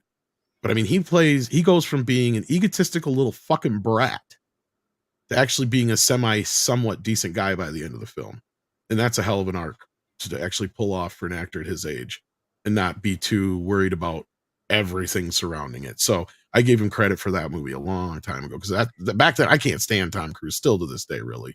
But to circle back, you have to remember that yeah. When it comes to these franchises, yeah, you want an enemy. I'm telling you, the enemy is not it's not a comic book. It's not a Skeletor. It's not a Darth Vader or Emperor enemy. It's a more pathetic bum on the street who just happens to be in the right place at the wrong time, doing stuff that screws up everything for everybody else. That's the safe troop. The moment you try to make it organized or planned and make it bigger than it actually is the moment you are now living in bigger delusion than those people who think that this stuff is going to make $1 billion at the box office. Sorry, that's just the truth. Hate to break your bubble. and I'll say this, Mr. Berger, Andre says it all the time. Never what is it? Address never assume malice. Never attribute to never attribute to malice what is usually done by incompetence. I just my thing is just as someone I produce my own cartoon, I do a little bit of filmmaking, but I've always been a normal audience member. I've always enjoyed the Spielberg type stuff, the Zemeckis type stuff. I understand that there has to be some normality, there has to be some grounding in decent storytelling and all this. How is it that somebody like Kathleen Kennedy, who's been around for the longest time, she's almost as old as Hollywood, how is it that Alex Kurtzman, who is somewhat responsible, I think, for Lost and Alias, I believe, in some way. No, not at all. I think you're thinking of J.J. Abrams. Yeah, I thought J.J. Abrams is the clown too, but Alex Kurtzman is the assistant of the clown. But the thing is that these guys have been around at some point, something decent, haven't they? How do they not? How as a human being do you not look at Kathleen Indiana Kennedy? Jones? Okay, the other ones you just mentioned are completely different animals from Kathleen Kennedy. Kathleen Kennedy is an exception to every fucking stupid rule in Hollywood, because she had literally the world's easiest job. There's no one who had an easier job than her, because as a producer, all she had to do was call up and say, "Hi, I'm Kathleen Kennedy. I need the Brooklyn Bridge shut down for Steven Spielberg's new movie." That would happen in an instant. No, it wouldn't, If because you- they would ask for like $20 million for it, and she'd have to negotiate. Well, that you know right what I'm down. saying. My point is if it was fucking Robert Rodriguez's producer going, "Hey, I'm Robert Rodriguez's producer. I'd like to get hello. Is this no? See, that's my point. So, like, she was working for literally the biggest director of all time on almost every single movie, plus Robert Zemeckis, plus she got into Shyamalama Ding Dong when he was good. But when you get to shit where she wasn't working with people like that, you get crap like Milk Money and crap like that. Because she's Jurassic good Park at 3. yeah, Jurassic Park 3. She's good at putting people together. She's good at networking. She's good at these certain things, but she's not good at what it takes to be a real down on in the dirt real producer. I don't think here's my point. If you put Kathleen Kennedy in a position where she had to produce an independent film with only $2 million and a no-name director, she wouldn't know what the fuck to do. Here's Might know one what to quick do, thing. but she wouldn't be able to fucking do what she used to do. As opposed to where if you took somebody who was only producing those kind of movies and gave them Steven Spielberg to produce for, they'd be like, well, this is like, it's overwhelming, but it's so much easier to get shit done. Here's Her my her thing. skill set is in people and problem solving, not creative direction. Exactly. Everybody knows who Ed That's Wood the thing, is. getting problems taken care of. Exactly. Yes. Everybody knows who Ed Wood is. Ed Wood, in my opinion, had no ability to be critical of himself. He had no ability to see what he was creating, whether it was good or bad. There was some kind of weird mental disconnect with what Ed Wood created and what Ed Wood produced. Are you telling me that Miss Kennedy basically has the same problem as Ed Wood? No. Because he's a director. In a position where the power that she has does not align with her skill set. It's very, very different. She's not a decision maker. No, she's a problem solver. That's what a producer is. See there, Now, if you want to compare like J.J. Abrams or Alex Kurtzman to somebody like Ed Wood, now you're more in line. Yes, because those motherfuckers have cognitive dissonance like a sumbitch. They have no idea how bad their shit is, or if they do, they don't care. Like J.J. Abrams, where he flat out said it in so many words. JJ is a child of real estate agents, which means all the skills he has are to sell a piece of property that is going to be a money pit for everyone else, and he's going to walk away with the commission and be happy. That is his entire methodology. When you take a look at every single thing he's produced, because he's more of a producer than he is a director, every single thing, he's the one that's made a lot more money off of it than anyone else. And Alex Kurtzman has taken the exact same model and has run with it in his own way. All he cares about is just getting as much money up front. Those two, along with a couple of other accolades, including Matt Reeves and some others, have created this new model which has actually led to the inflated budget problem that as Hollywood has, because all these producers are able to take so much money up front and also pilfer a lot of money through reshoots and extensive use of different types of effects on location that are not needed, all for them to pocket it up front because they know they're never going to make any back-end deals. Is that coming to an end? Back-end deals, they know they're never going to get them because they don't know how to secure such a thing with the audience, because it's never a guarantee. So all they do is they try to get as much money as they can up front, and that's how they get those huge budgets, and that's how they keep getting more work. Because is that coming to an end? Now it's coming to the end over on Warner Brothers. They're actually trying to rein in their budgets a lot. It's been really difficult because they made a deal with Kevin Costner, who has gone way overboard with his four-part series.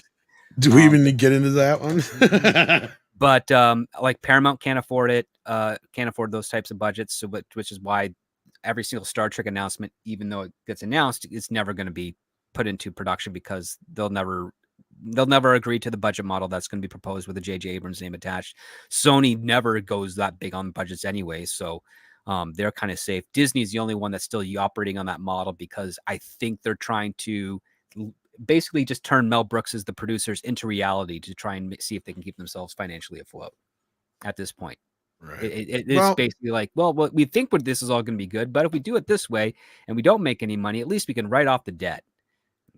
I'm enjoying this conversation, but speaking of keeping us financially afloat, we have some super chats here from Jason Webster to start with for $5 Australian coming in from the land down under. It says guitarist Lena Flash Montgomery had the ability to play guitar left or right-handed She became known as the Jimi Hendrix of female guitarists. Now I gotta save this one too. Okay. There we go. Okay. And more from Jason. Lena was tragically killed in the Great Luau Fire of 06. Though burned, she survived a shark attack, escaping to the ocean only for an ambulance. She was in an overturn into the path of a train. And I almost think that she's got to have her own. Christ. I think she's got to have like her own solo career at this point. Like Selena. Yeah. Yeah. Oh my gosh. And there's more. Look at this. Jason Webster sending in another 5. Thank you. Says banjo player Bell Head was the youngest of the band at 21. Grew up loving music and learned violin, banjo, bass, and guitar. Eesh. I might have to write another song for these ladies just to fill out this stuff here. And then it says Jason with another 5. Bell holds a black belt in jiu-jitsu and received training in Krav Maga from her half-brother. Krav Maga, sorry. Yeah. From her half-brother, former Army Ranger Rod Bastide. See, I'm like Will Ferrell in the Anchorman, where I just read what's in front of me. Sometimes, no, I know. A lot of times I just read it phonetically too. Jason Webster sends in a 5 Australian. Says Chrissy's father, Dick, had an affair with Kelly Bastide, who worked 2 jobs as a diner waitress and assisted at an adult store. I just need to hire you, Jason, just to write the bios on these. You have to hook. Just get on Twitter or something. Personal life, because they're I hope not. Then Jason goes on to say, after leaving the group, Chrissy held part-time jobs as a music instructor at a local high school and teaching jiu-jitsu to children at a local dojo. Well, they have to be like disabled children. It's not as funny. So, Jason Webster says in 5 Australian, and well, that's what I do. I punch things up. In 2017, he joined a hard rock group known as the Femme Fatales to challenge herself artistically as a guitarist. Oh my gosh, Jason Webster. And you keep going on. There's more. I got to keep saving these. Hang on. I hope I didn't miss one here. Did I skip over one, or did I read them all right? I just want to make sure. Okay. Jason Webster then goes on with another 10 Australian. Holy crap. Manager was Earl Sanders, was known for his noticeable gait because of injuries suffered when there was a stampede by housewives at the 1986 Boxing Day sale at Foley's department store in Houston. This dude's brilliant. Jesus Christ. I didn't think the United States had a Boxing Day sale. I was just going to say, I have to change that to the day after Christmas sale, or I'll change that to Black Friday. Yeah, because Canada and Australia, they have Boxing Day, and also in the UK, but not in the States. And then there's more. Earl died in 2009, says Jason, and aged only 46 when he choked on Skittles, a confectionery of which he had been fighting an addiction for years. Can't beat those Skittles, man. It's a hell of a habit. No, you can't. You're right. It's a hell of a habit. Hell of a drug, Skittles. Hell of a drug. Now I think that's all of them, and I hope I didn't miss any of them, especially saving them for when I. Oh my gosh, I'm gonna have to write another song for these ladies just to fill all this out. Okay, so I think I got all that. Thank you so much again, Jason Webster. I just got to give you that for all that, man. That's a hell of a lot of work you just put in there. And then we got Mr. Buttcrack Media, who's been here for, I think that's 2 years, isn't it? 12, yeah, 24. Yeah. Thank you so much, Mr. Buttcrack. And then we got Olaf, who's a wrencher, been here for 33 months, almost 3 years. Holy crap. Long time. And then we got Aurora Uplinks, who says, I would like a Terminator Aliens crossover where human colony is protected by Terminators and Skynet is helping humanity against xenomorphs. Yeah, not bad. Maybe. Probably better than anything we've gotten lately. Better than anything James Cameron could come up with at this point. You're not probably wrong there. More Avatar. Oh, God. Blue people. Don't you want a Terminator Avatar crossover? Oh, God. That's not even funny. Just what we don't need. Yeah, I don't think that's a horrible idea, Aurora Uplinks. I could see that working. Hasn't my soul been crushed enough during this broadcast? What about Terminator versus Predator? And then 6, I bet you that's a Cooper sticker. Has it in the comics? I think it's a comic book, didn't it? Oh, and I want to thank everybody who came over from the Pro Show and Pro for sending you over here. In fact, since there's so many people here, you may not even know this is a completely different channel from Midnight's Edge. So make sure you are subscribed. And if you are subscribed, I want you to do me another favor. I've heard that this can actually help things. Unsubscribe and resubscribe, and then double check the bell and everything. Make sure everything's checked for me. That would be amazing, folks, if you could do that. All of you, if you can, that'd be great. But thank you, Six, for the pooper sticker. I believe this is. Six. And I can't let me see here. Six rocks. It's a pooper sticker. It's a pooper sticker. Thank you for that. Then we got Jesus gifted a membership. Thank you for that, Jesus. And congratulations to whoever got to enjoy that membership. Actually, right now, speaking of members, since Six is here, I don't know if you heard this yet. If you're a member, you can watch the original Roger Corman Little Shop of Horrors in HD in either black and white or colorized. And it's not that crappy colorized stuff either. It actually looks pretty darn good. It's a more newer version of it. So check it out for free right now on Midnight's Edge After Dark if you're a member. And I'm going to work on trying to do some kind of stream where we do like a commentary or whatever with it. We watch it one of these days, and then we'll drop it for everybody. But until then, it's for members only. And speaking of members only, we got Gonzalo Bergali, who's been here for 26 months. Thank you so much, Gonzalo. Thank you so much. She'd rather watch Twilight. Well, that's I'm just saying. You say I never do anything for the members. A Twilight member stream, yes. Yeah, well, that would make her happy, probably. If she wants to do that, she's more than welcome. I ain't showing up.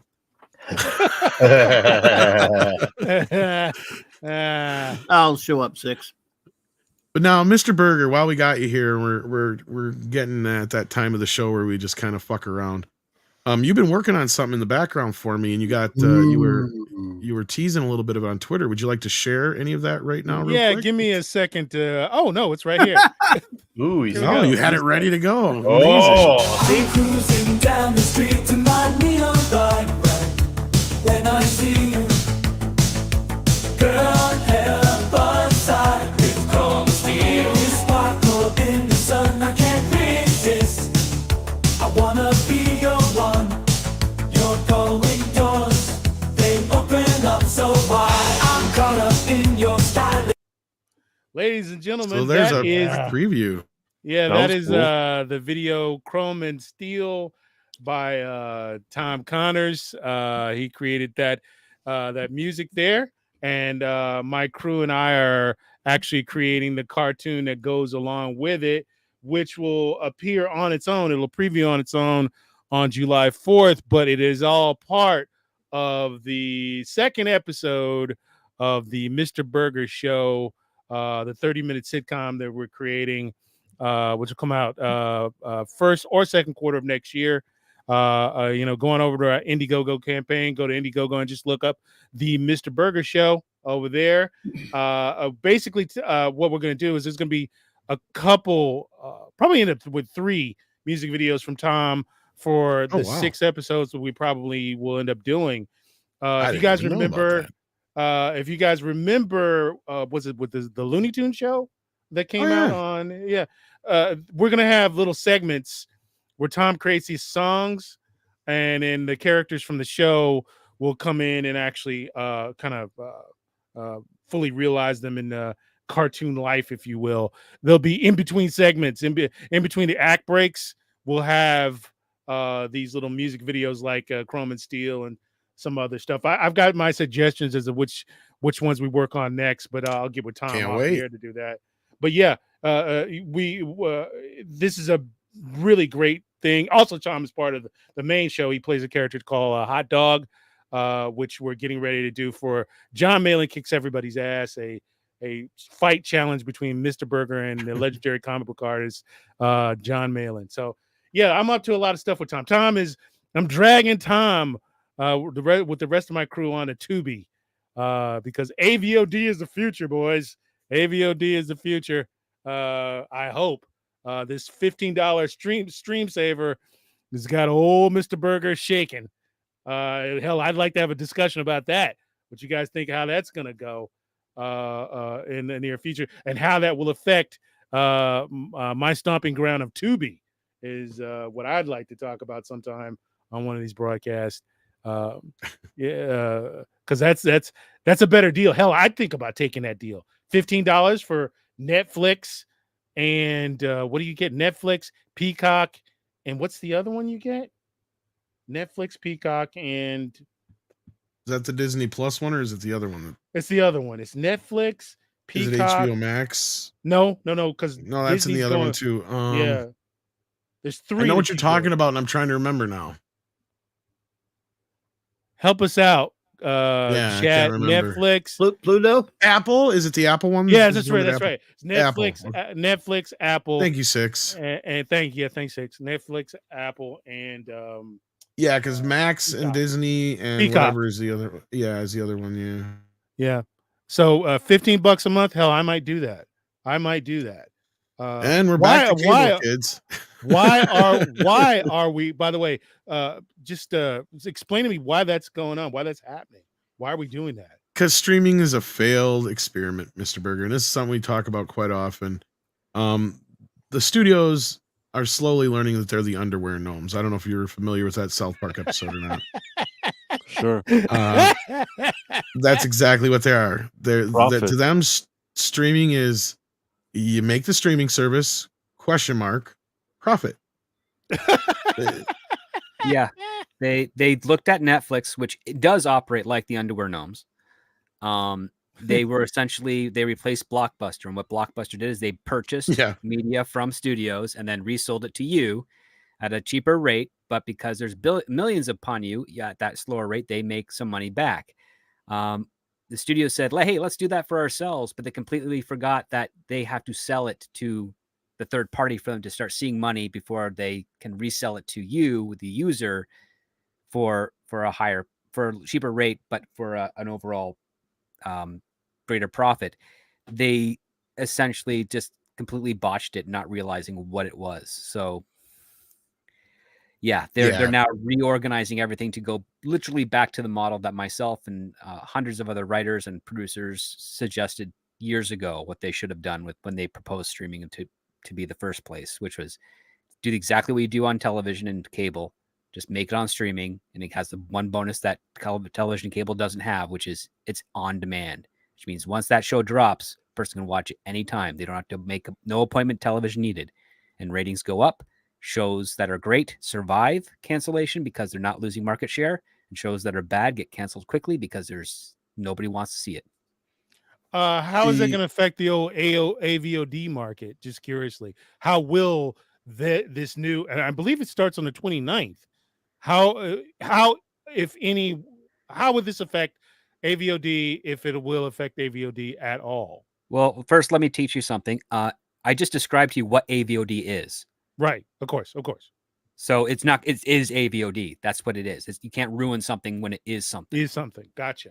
AVOD is basically just network television, but it's at your demand, which means you still see commercial ads, but you get to pick, I don't want to watch my favorite episode of the new episode of Suits because there's a sequel series coming out. I don't want to watch the new episode of Suits the night it comes out. I'm going to wait for tomorrow morning. Well, guess what? Tomorrow morning, you're still going to get ads, but you're able to watch it tomorrow morning instead of having to stay up till 10 Wait, they're making a sequel to Suits?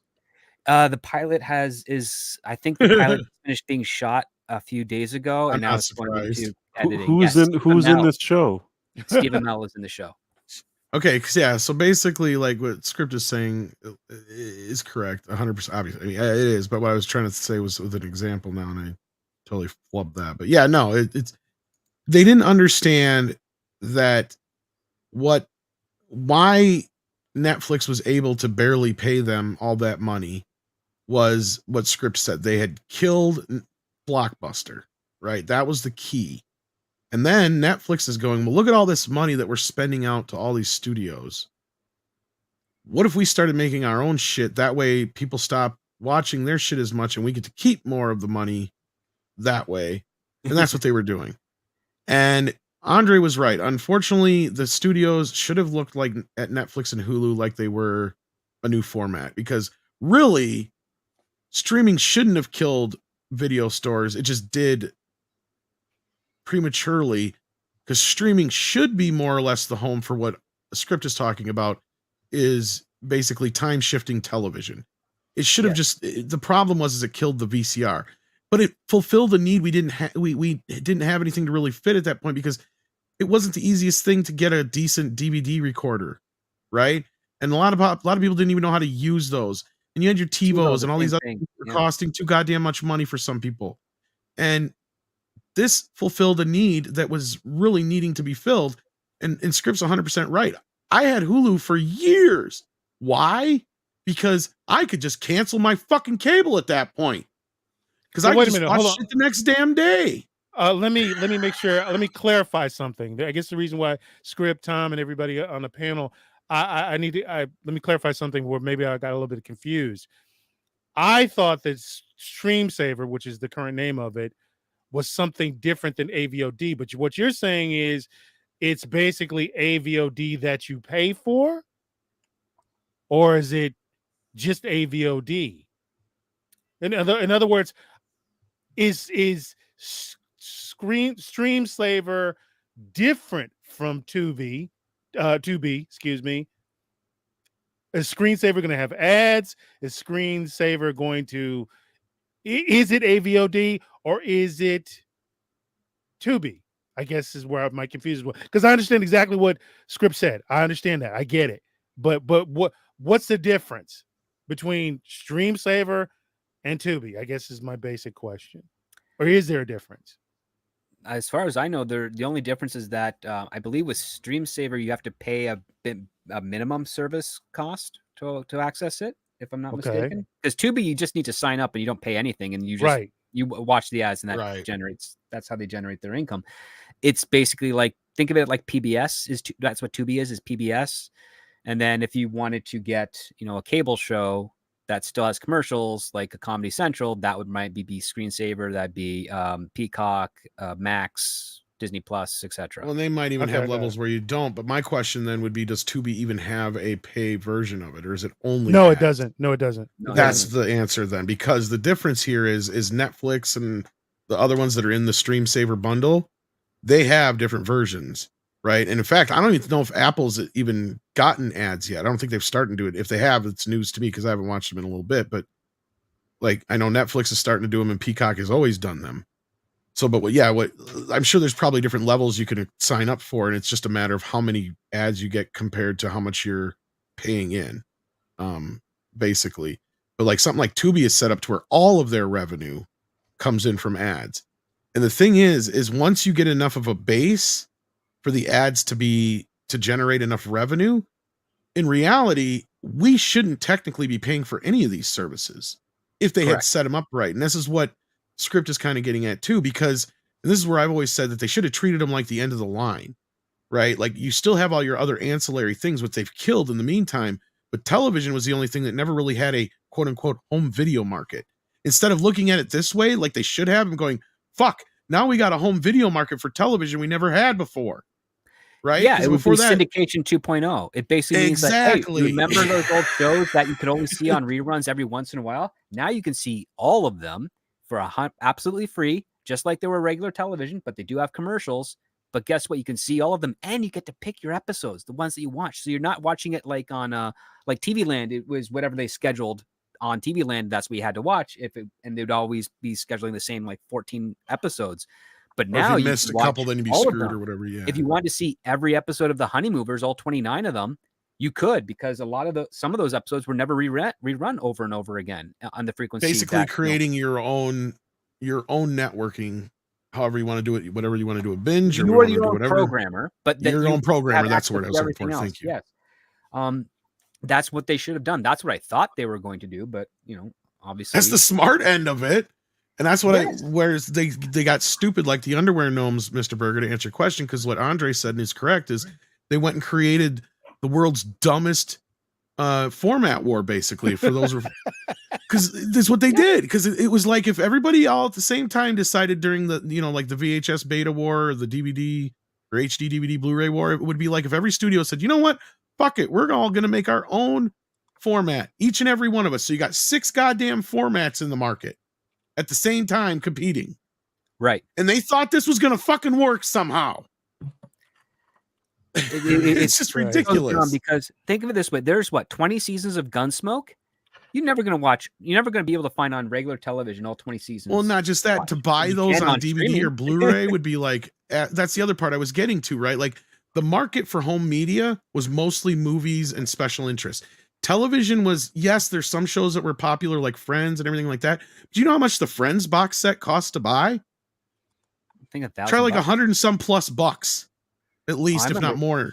I think it's remember the 10 seasons Blu-ray special. Oh God, it was on sale at like Walmart for like $700, and I thought that was outrageous. Well, maybe up there was a little more. I know maybe it's 200 or more than that here, but like I just saw it the other day at Walmart too, and I think it was like 100 and some bucks down to now. But I think that was the DVD version, not the Blu-ray version. But here's my point: is TV shows don't sell that often. Star Trek, yes. St. Elsewhere, no. But you know what? A lot of people will watch St. Elsewhere on Pluto or whatever, or Tubi, right? Because it's a show they're familiar with, or Andy Griffith or whatever, or something like that. You know, Gunsmoke is a great example because there's so many of them that it's. I think when the DVD box set came out, it was like $200 fucking dollars, right? Like that's my point. Is like MASH is another. You're going to spend over $100 some getting all of them, right? But it's a show that's so easy to just jump into while you're home and doing the dishes or doing the laundry or whatever, and you don't have to think about it, right? And that's what this stuff was supposed to be. It was supposed to be the end of the line, syndicated 2.0, scripts 100% correct, HBO 2.0, whatever you want to call it. But instead, they killed all these other markets in the process of, and I don't know why, because they had a golden goose in front of them. Because TV has never been something that's been resellable outside of syndication. And those is a hit and miss market, right? Now we have the first time in history, like Script said, you can actually financially justify having shows like V or some other show that only had a couple seasons, right? Like that's another thing. Most shows get lost because they only have so many episodes. They're not enough for syndication. Yeah. And then you also maybe you'll hear a show from somebody that you never heard of before. Now you actually have a means to go watch it because you have a place to go to see it. And that brings you back around to the show you just brought up earlier. That's why they're bringing it back. I just forgot the name of it. Gunsmoke? No. The other one, the newer one that. Suits. Yeah. Suits. Yeah. Suits blew up on Netflix, and Netflix is co-financing a sequel series with it. Which, if it gets picked up, they will make a couple of episodes per season. It's not going to be the 22 season thing, which means that your new audiences are not. Does it have the original cast in it? Who does it have though? As far as I know, it's Stephen Amell and some other characters. I don't know if any of the original cast has come back yet. I haven't heard anything from my friends down there yet. So Stephen Amell, isn't that Arrow? Yes, that is. He's going to be on Suits. He is going to be on Suits, and if that show's picked up, then the chances for a third season of Heels, which is currently being optioned by another network right now, will be trashed because he will not be able to show up for that production. And But does that sound like it's a spinoff? Doesn't he have an obligation to do the Heels thing? Isn't there a contract already in place for that? Nope. Starz technically canceled it, and Tim O'Malley, who's the current showrunner right now, has been shopping it around, and so whatever deal happens, that one's dead. That's dead then. So they'll do this stupid sequel Suits thing, and probably if anybody watches it, they'll convince Gabriel Macht and Patrick J. Adams to make appearances on it. It'd be smart for them, yeah. I'd like to actually again bring up a quick thing about the indie production realm. There's a great movie called Abigail that's out right now. I think it's probably leaving theaters either this week or next week. And I've often wondered. We have a lot of YouTubers out there that spend, in my opinion, a lot of time talking about the majors, the Disneys, the Warner Brothers, the Sonys. Everybody does that. I enjoy it. It's great. It's fantastic. But I think there's not enough people out there that are showing love or talking about the Abigails, the Megans, the devil. What was it? The devil. The Talk with the Devil at Midnight. Something. The one where the devil shows up on a weird dude. Yeah, the weird dude, the genuinely weird dude. There's not enough guys out there talking about those type of indie products. Well, that one that you just mentioned actually did get a little bit of notice, but yeah, there's a few that are getting some notice. But I hear you. Go ahead, finish your thought. Tom's made the case that practically producing movies like this is way more profitable, way better for the majors and the minors to participate in. But Mhm. why is it that they don't get as much love on the YouTubes? Chris Gore, Midnight's Edge. You guys talk about it every now and then. But I think it should be a little bit more love shown towards that. Why is that not the case? Just curiously. That's going to be a case by case situation. Sometimes people do it based off of maybe the IPs that they're the most knowledgeable on. Some even do it just for the clicks, as they say. Some do it just because, that's where the conversation swings, and they want to be engaged in the conversation. Like I said, those answers are going to be various depending on who you ask. Some will be more. Well, as far as like, I guess I get part of the question I gathered, unless I'm wrong, was why doesn't the studios get behind some of these projects more?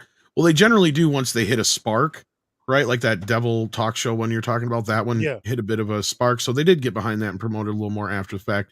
Same thing. Megan was another great example of that. They'll have those from time to time, but that shouldn't be the exception to the rules. It used to be the rules, and then they would get behind every movie almost, and they would sell it on the high concept or the concept of the star or whatever it was, and we go see it, and that's where we used to get original movies like Beetlejuice earlier, as we brought up. But now they don't want to buy or sell anything that doesn't have anything that they can bank on. It's like, how do we market this? That's the number one thing they think about. And is it popular online? I guarantee you that's why Beetlejuice happened, is because they noticed that it's trending all the time, that somebody's claiming that Beetlejuice 2 is happening even when it wasn't.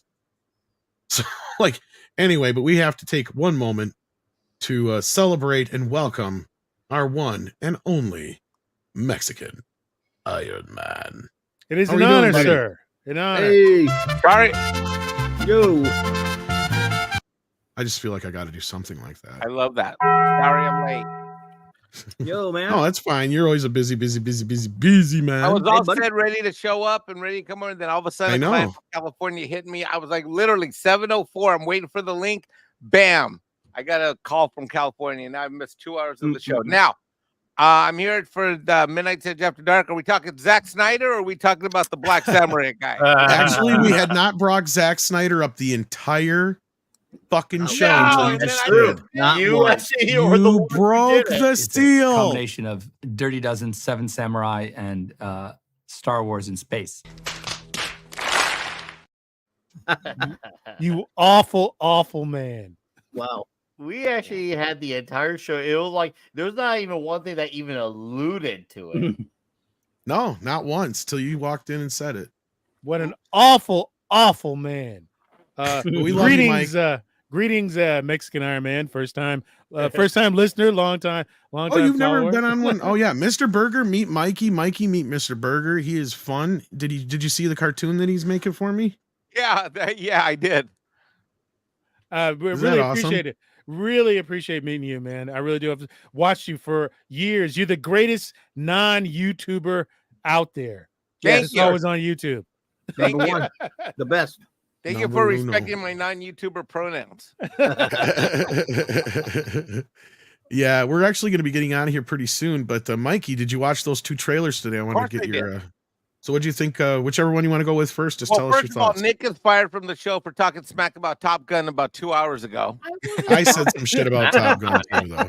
I know, but I I am- love you, Tom, and I can never. Well, and I didn't say the second movie was bad. I'm just predicting that the third movie won't be as good, and it'll set up, more failing sequels after another. You might be right on I that. agree with Tom. you. That's a No, I thing. thought. Well, which one do you want my opinion on first? Which of the two trailers? Start with Beetlejuice. Let's go out with that one. You know, I never liked the first movie, All right. so I'm. I know flat a on few people who are not a fan with it. I'm flat. I didn't think it was funny. I didn't think it was scary. I didn't think it was. I literally found the entire Beetlejuice movie. I've tried to watch it a couple times, and each time it's just flat for me. No love there for me. Now.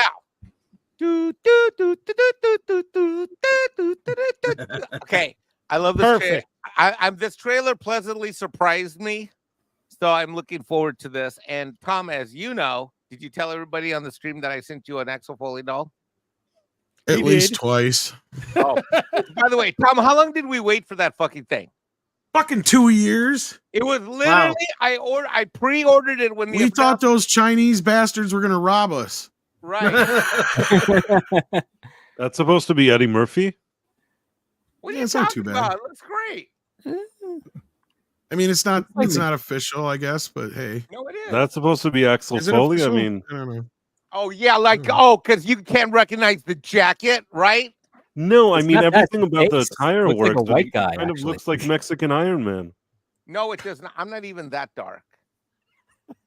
So what ended up happening is because the first package they couldn't find the tracking or the packaging, it got lost. I ended up I bought a second one right after because we were waiting, and then they went on all the deliveries supposedly happened, and they had like 10 left, and I bought a second one, so I ended up with 2 of them, one for me and one for Tom.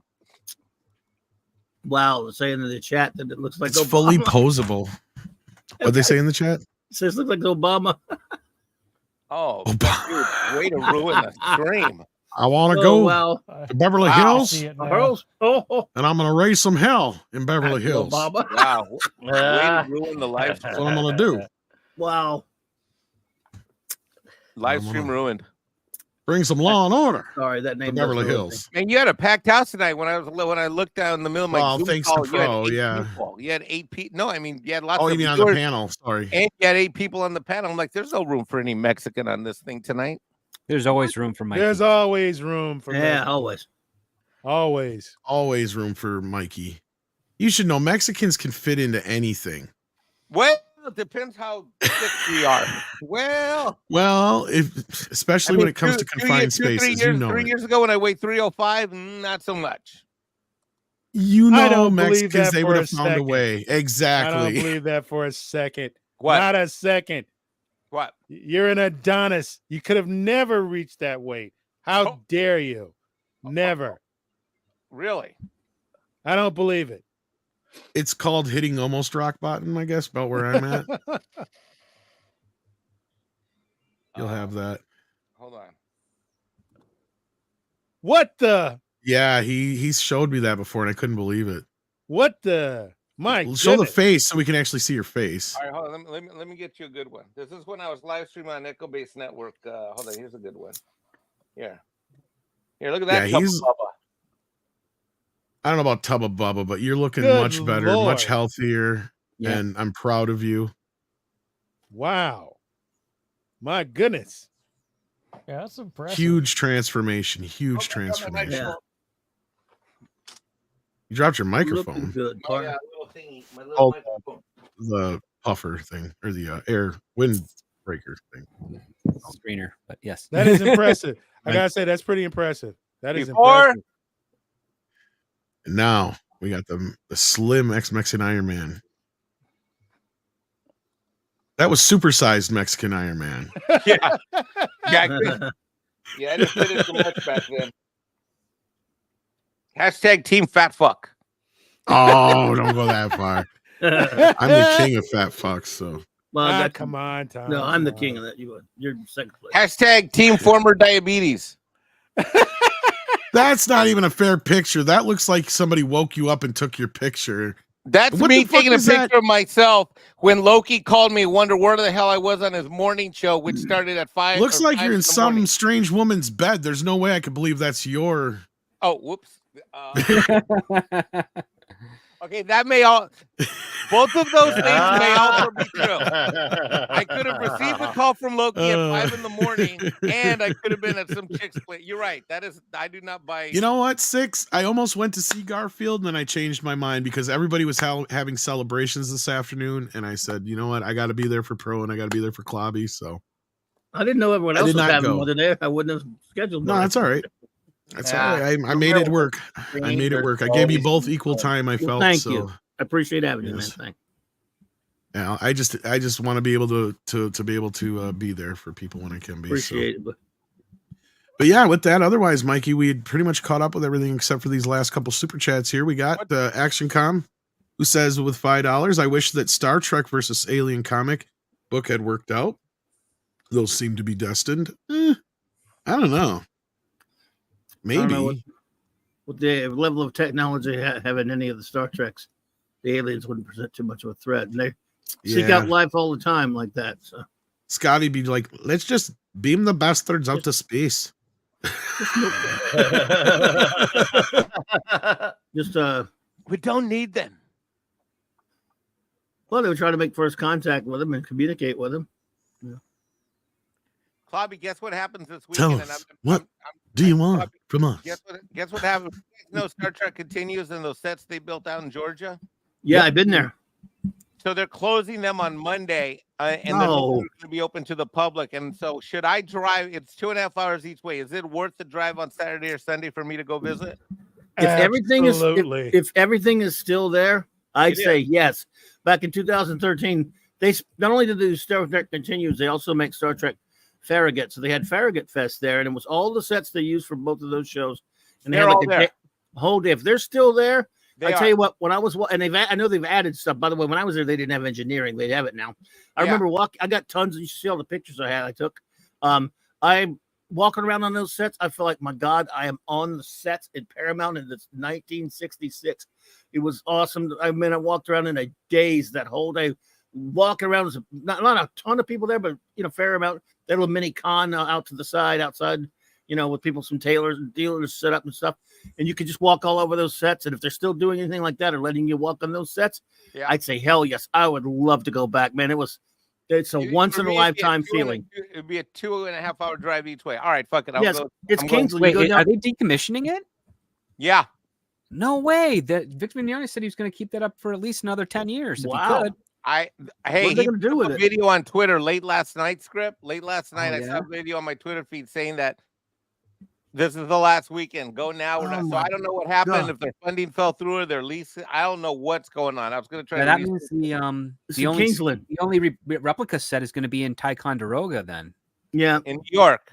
he might New move York, it somewhere and put the pieces. I don't know. He's going to put it somewhere, but you got it. It's in Kingsland, which is right there above Jacksonville. Off 7, go down 75. I guess. No, for me, I just head down the 95. 95. Yeah. Sorry. In And, support of it's great. Ticonderoga, William Shatner did sit in that seat. He did. But You think I'll it tell you still what. smells that same? Huh? It'll still smell like Shatner. Yeah, it might.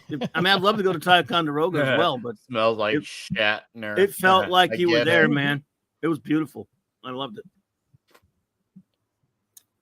Yeah, any All track right, man well. gets a chance, go for it. Check that out, I guess. Hopefully you get to take some pictures, Mikey. And then we got Jason Webster, who sends in an Australian $5. Thank you again, Jason Webster, pretty much the main sponsor of this show tonight. Thank you so much. Says I could read a 909-page novel Sentinel in the time it will take to watch Rebel Moon 2 Scargiver's director's cut. You're probably not wrong. You could probably read War and Peace while you're at it too. Just through the slow-mo scenes. What an Yes. awful man. Ugh. The special place in hell for Mr. Snyder. You awful man. In You slow motion, too. In slow motion. yeah, slow motion hell. Ugh. God. 2 hours of my life that I wish I could pour bleach into my eyes. What a terrible film. Good God. So you're looking forward to more, you're saying? No, not at all. Right. Do 6 more. I was going to say, you don't want the other 6? Come on. Let's get into this thing. No, That's not true, is it? I mean, honestly, that's not that's true, what he right? says. If they gave him the money, I'm sure he would. Yeah, he would. I think they're not going to make any more after working on. Like, it's so like the Netflix is really throwing a whole bunch of money down the drain by way of Zack Snyder. Yeah, I know. Well, and that's what I was just going to say, Script, is I wonder how much longer they're going to do that. Especially after Rebel Moon 2 did not perform at all. Didn't even trend on Twitter, man. No, in fact, I was going off of what I had seen. It sounds like it almost performed worse than his Justice League snafu. So, and that's kind of like where Rings of Power is sitting as well. So, Very quick Rebel Moon- question. Oh, go ahead. Go ahead. I was gonna say to Rebel Moon Part 3. Na na na na. Na na na na. Hey. Remember, Goodbye. he has his 2 director's cuts debuting later this year of those first 2 films. and I don't even know if you can really call those director's cuts. I thought that He was a said he was still shooting with Anthony Hopkins. That's what I'm saying. I don't think he understands what a director's That was cut a is. joke. No, You, it's you not. do realize the only reason he hired Anthony Hopkins to play the robot is because he knows Anthony Daniels played C-3PO, and he's like Anthony and Anthony. That's 2 that's Anthonys. the same. British Anthony, guys. No, That we're part not is- kidding, I Mike. believe I want to apologize. I just want to say that I want to apologize for the last. I mean, how long have I been on the show? 4 years? 3 years? Something like that, yeah. I'm sorry I think for I've been being on a you that long. Snyder hoe to all of you guys. It's on the all right, podcast. Mikey. We forgive you. No, like he seriously, he I put out a literally- post where he's like shooting Dear- scenes with Anthony Hopkins for my new Rebel Moon director's cut, and I'm sitting here going, "Well, fucker, that's not how a director's cut work." No wonder no wonder he's sitting there going, "Oh, my Snyder cut is done." Because every time somebody tries to say that shit to me, it's like, no, it fucking wasn't even close to being done. They had to spend, I stand by, it is the only movie in history to lose money twice. And what I mean by that is they spent more money on that version, almost $100 million, enough to make a whole nother movie. 90 million was the amount they reported. And it didn't make any money for anybody because where did it make any money? HBO Max? Tell me how, because 60% of the people pieced the fuck out before it was even done. And it's only sold about $20 million worth of Blu-rays. I have one. Well, I'm just saying. Guess what? And this is what really sets the Snyder fans off. What? You better watch it, Tom. Justice League sold $60 million worth. Did it? No, I did not know that. Yeah. A Blu-ray. This brings me to. I have that one. This brings me to another quick question for everybody. As you know, there's rumors that they hired someone to do the X-Men write up, the script. Oh yeah, we just for the talked new about one. that last Tuesday. Yeah. How do these guys, and the guy that they're apparently hiring does not have a very good track record. Script. My question to all of you is it nepotism in Hollywood? Is it glad handing in Hollywood? Why do these people who don't put asses in seats, don't have any discernible successes, keep getting job after job after job? The guy that's working on X-Men worked on 2 horrendous films, but yet Feige has hired him to do this. Yes, because he's 'Cause they're got a in the reputation. club. He's networked. He's made friends with the right people. That's just how it is. If you can deliver on a script, doesn't matter if it performs terribly. If you can deliver on a script and then it gets out there and it gets your name out there and it's a credit, that is putting you a good 100 steps ahead of all the other competitors out there. Whether it performs or not, that just goes back into, the old saying that William Goldman said, nobody in Hollywood knows anything.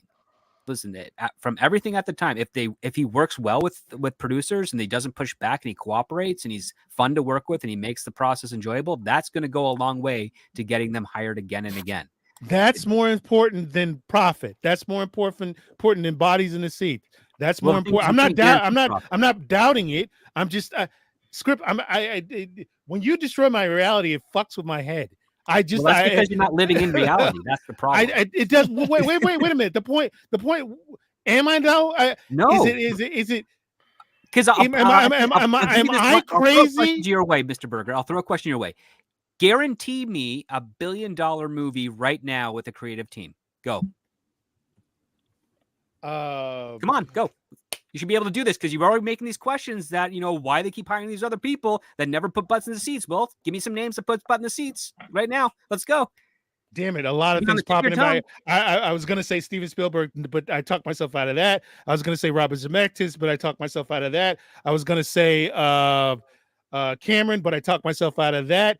All of these guys, everybody I just named has had colossal failures, either critically or financially. Damn it! I should be able to. Except for Cameron. You just answered the question. You cannot guarantee success. All you can do is make sure that the process in getting it made and getting it out there is as smooth and as professional as possible. And then you hope for the best, and that's what it is. And that's why a lot of these people get work, because they make that process. They're professional, they're smooth, they don't have a whole lot of controversy on set or a controversial background that's going to hurt the product that they're working on.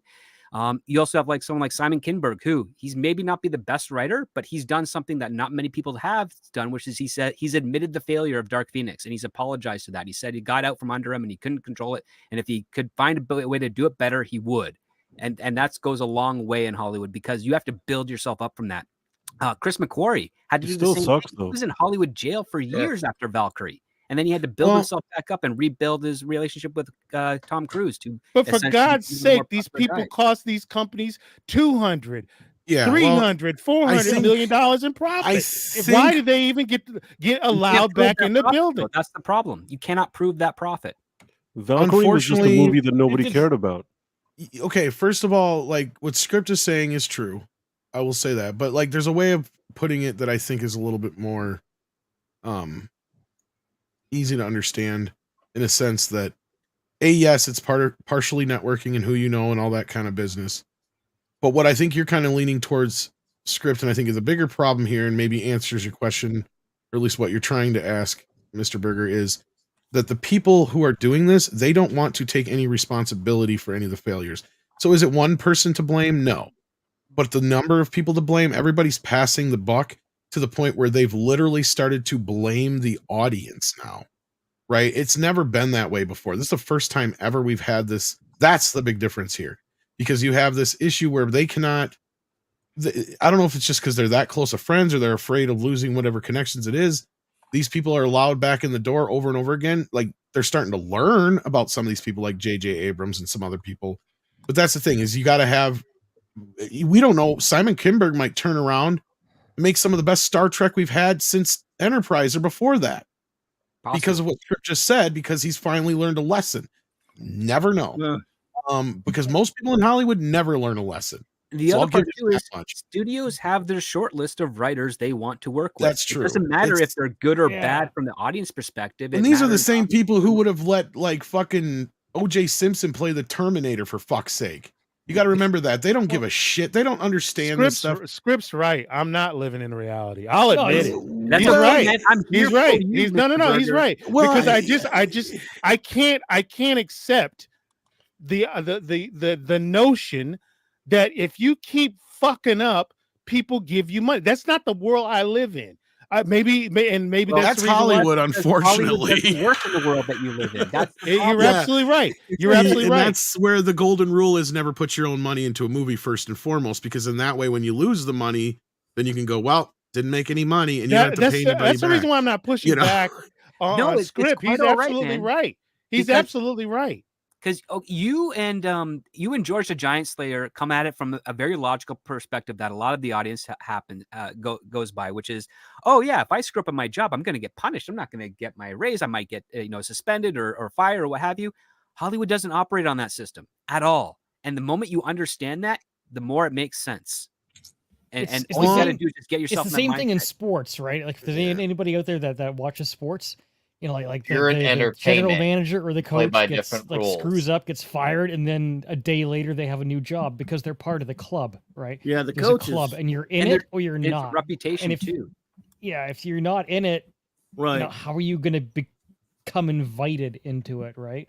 That happens with the GMs and in the coaching staffs and things like that a little bit, but on the field so far, it's still a meritocracy, just not anywhere else.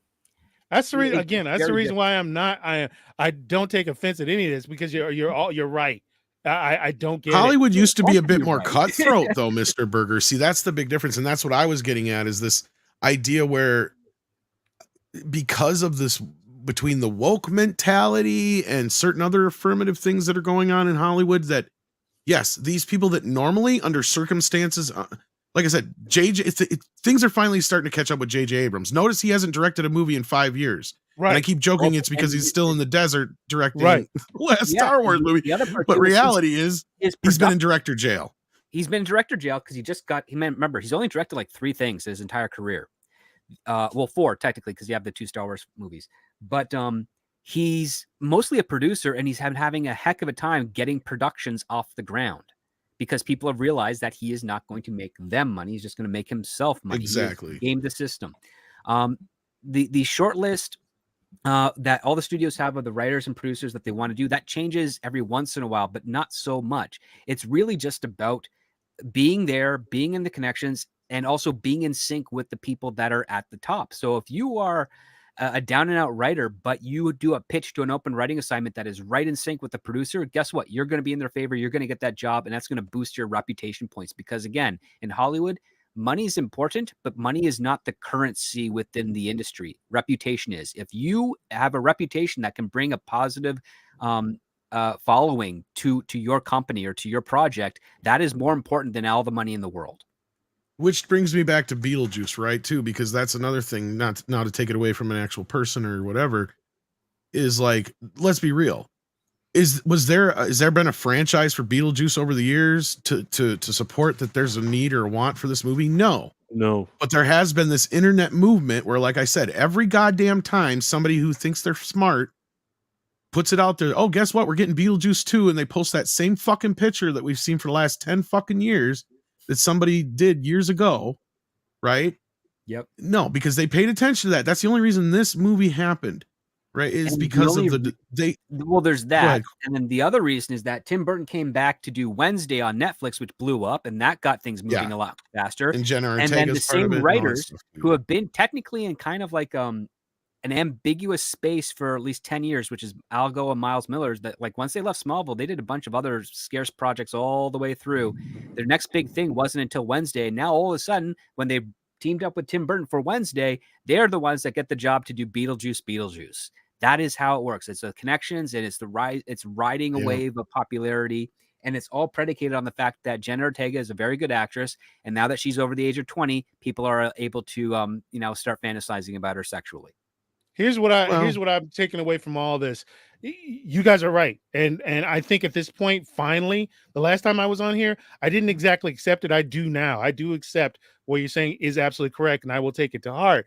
That doesn't mean that I still don't advocate for the decentralization of all of this shit, because you are right, Script. You are right, Tom. You are right, panel. It still doesn't make it right. It still doesn't make it overall right. It still sucks. It's still a horrible system. It ain't right, and it needs to change. This is ridiculous. It's already got a huge change right now, because the recent writer strike, the new agreement that they have signed to, has given more power to showrunners, and it has a financial incentive into it, which is based on merit, which means that if you're a good TV writer, you're going to get hired on a show because you have a better chance of making that show better so that it can actually gain a higher residual, and everybody will start making money again on television.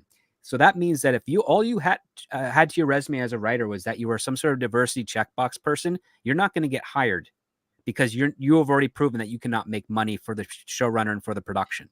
And that is the first time in my life I've ever seen a union in Hollywood enact a rule that essentially rewards meritocracy over ideology. And the fact that those people voted for it and didn't realize it shows you how stupid the majority of the screenwriters in Hollywood were, because they just priced themselves they just basically used the meritocracy to get them kicked out of the industry, which has been fantastic for me, because I've been getting meetings since January. And the thing is, deservedly so. The fact that it took that long for that to happen is all the more reason for decentralization of this entire fucking mess. I'm tired of this. I'm genuinely pissed because everything that is said here has not just the ring of the truth, but it is the truth. And this whole system needs to be decentralized. Enough of this how crap. Would you view it as centralized right now? Because there's 5 existing studios plus 2 service industries that are pretending to be studios, Apple and Amazon. There's still a whole bunch of independent film. Where's the centralization coming from your perspective? From my perspective, the people that they hire, the people that get elevated, come from the same the same pool of people that messed this entire thing up in the first place. That's the whole situation with Disney. Well, Disney's Disney, but they're not, and not everybody that works for Disney works for all the other studios. Well, I would say that with the exception of maybe Warner Brothers, and to a smaller degree Sony, everybody seems to me, and again, this might be my ignorance, are asking the same people that wrecked this shit to come back and fix it. That doesn't make any sense. Well, Well, I'm was not gonna Ryan say that- Johnson asked to bring come back to fix anything? Because I don't see that. I don't see JJ Abrams being come back to fix I anything. guess. Well, he in- has in got the a point sense about that- as far as the last or the Rise of Palpatine. They did That was 6 technically. I years thought ago. they were still filming yeah, that. but yeah, they are still Yeah, filming but that. Ryan Johnson is getting another opportunity to do stuff with Netflix. He did afterwards, but look Ryan at him. He Johnson has he hasn't done a lot of shuttered theatrical to stuff Netflix. though. That's the problem. Yeah. Ryan Johnson has been shuttered to Netflix the same way Zack Snyder has. He's not going to be doing anything theatrical either. I'm like Simon Kinberg. Yeah, he screwed up once, but he screwed up under Fox, which then Disney later released his film and then he apologized for. So he's got a shot. Who's the other one that screwed up something? If you can provide a name that they're bringing back, because I'm kind of a miss right now. Hold on. I think we also have a problem with timing, which is that guys like you and me who aren't like guys like Script. Guys like you and me react to what we're seeing today. But guys like Script have the benefit of not only being able to react to what's happening today, but he's on the front end of the trend of what he's seeing really happen within the guts of the machinery that's actually changing and starting to put Right, I agree. I don't get me wrong. So guys like yeah. you and me are going to be like bitching, whining, and complaining. That's why I'm Mr. Ranty Mexican guy. All the Well, time. And you have and every maybe right this- to do that because they maybe this is deserved it. this is maybe a good way to wrap it up because we do got to get out of here because I know Klobby's got to run and Price has got to run and the rest of us probably have things that we have to do. But like I've brought it up many times before and people always have a cringe kind of reaction to it. But I've said, look, Alex Kurtzman keeps getting jobs because when he took on Star Trek, CBS looked at that as like he was doing a favor for them. Yeah. It's more than just the creative things. Like you guys got to keep that in mind too. Akiva Goldsman. Yes, it's the networking. It's about how they get things together, how they get things done. As much as we hate Kurtzman, he has done things for CBS like the Hawaii Five-0 remake and all that other bullshit that were popular. Which I talk about all the time because a buddy of mine told me one time how much money they made in selling ads on that series. I mean, that was a moneymaker, gold cash machine for CBS. So they'll let you get away with so much, but what they didn't let him get away with was Clarice, right? Like that was something that was a big snafu. So now Star Trek, they don't give a shit about because that to them, he's slumming it for them. They don't see Star Trek the same way us fans do. That's another problem. They don't see it for the potential it has because they can't see through the. They're still living in the mindset that I knew about back when I started out, which is every writer that knew the industry wanted to get on Star Trek for two reasons. Number one, it's awesome franchise to write for. Number two, the fans always love you, even the bad stuff. However, we never imagined that there'd be a threshold of how bad you could get. Right. Fans actually turned back. And that started with J.J. Abrams and then was further expanded upon with Alex Kurtzman. And we were talking about this the other night with Klobby. I think it was either on your show or when you were on here. I can't remember which, but we were talking about how Star Trek had that moment, like its height was in the 90s, right?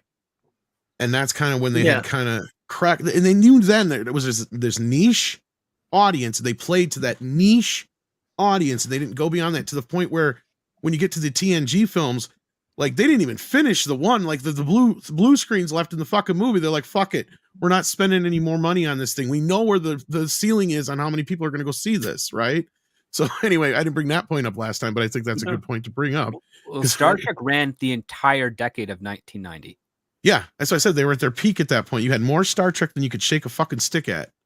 You had three shows on for one season. And even at their height, for a while. Yeah, but Klobby has to go. But even at their height, like I say, like they used to bring in $30-40 million a year for merchandising and shit, though. But anyway, go ahead, Klobby. Absolutely. Thanks. I know I'm you sorry gotta about that, buddy. I got to run and get ready for the other ones. Again, thanks for popping in there earlier, Tom. Appreciate you. And my friends, good to see you all. You too, by the way, Nick, for hanging out with us earlier. Thank you all so much. And friends in the chat, I'll have a great one. I got to go over and get ready for the clubhouse with Raquel and Mark for a minute. So take care, everybody. Have a good one. Bye. Bye, Klobby. See you later, man. See you tomorrow. Nick, why are you talking? You were fired earlier in the show. Who are you? I'm I am the head of diversity, equity, and inclusion, and I am here on Midnight Edge After Dark to clean out this patriarchy.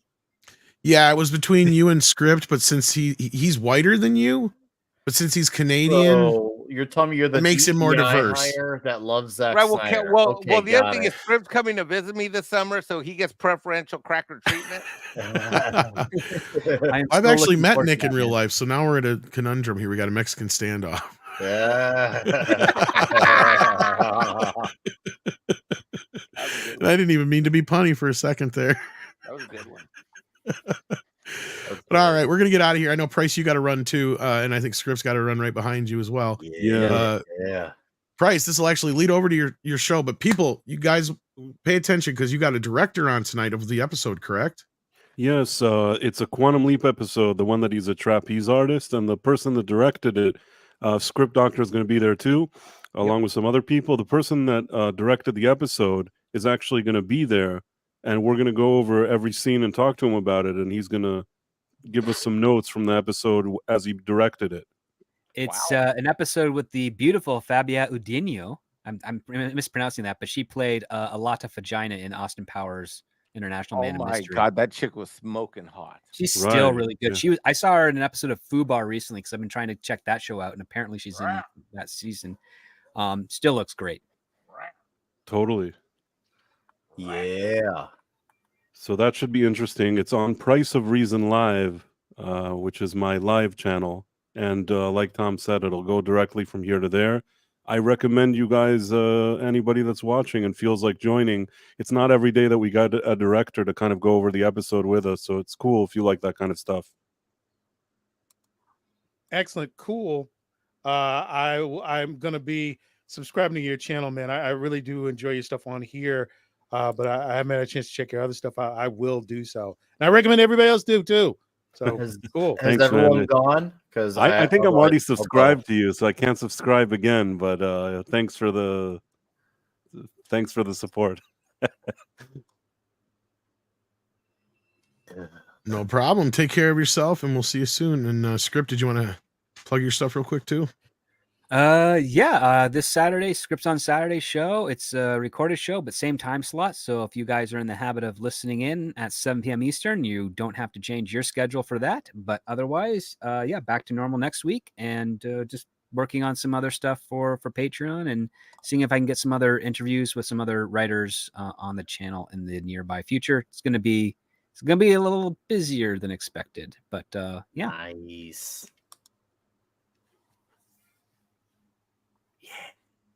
All right. And Mr. Berger, what would you like to plug, my friend? You got a couple of channels. I know that. Come on over to the Mr. Burger Mega Trivia Challenge. We had a pretty big one this week with all X-Men all the time. 1 hour, 45 minutes of nothing but X-Men questions this particular week.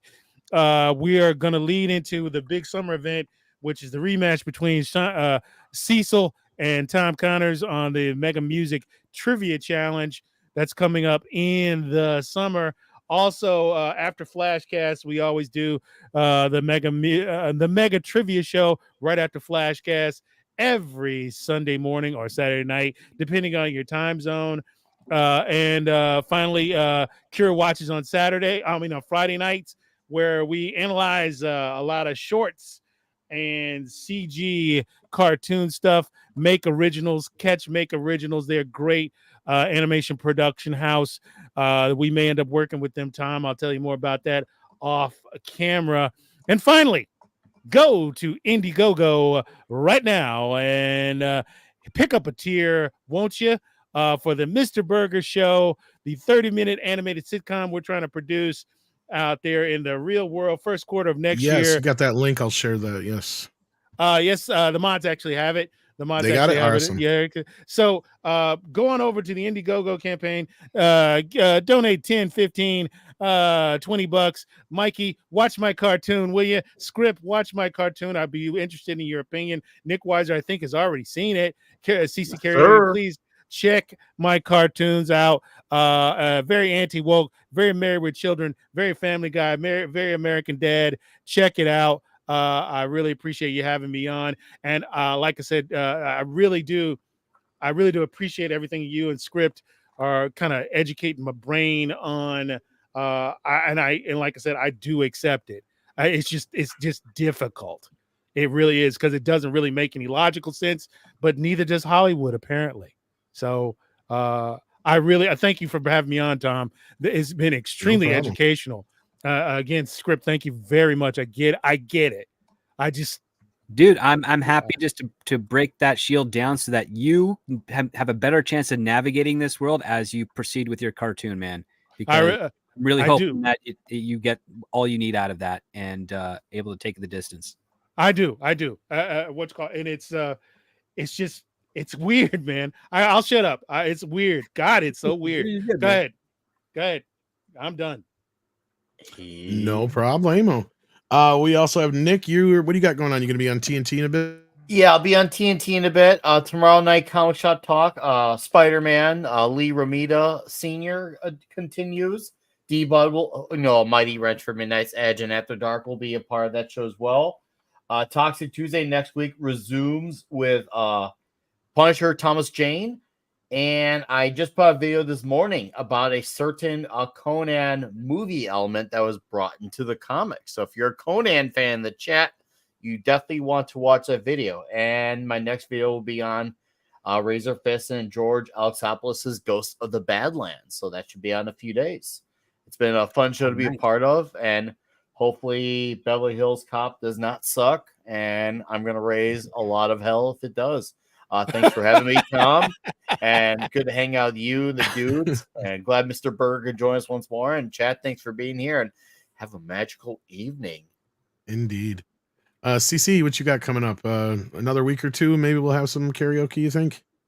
Yeah, I was gonna say that Mr. Berger music video totally sold me. So I'm really looking forward to seeing more of that because that's gonna be awesome.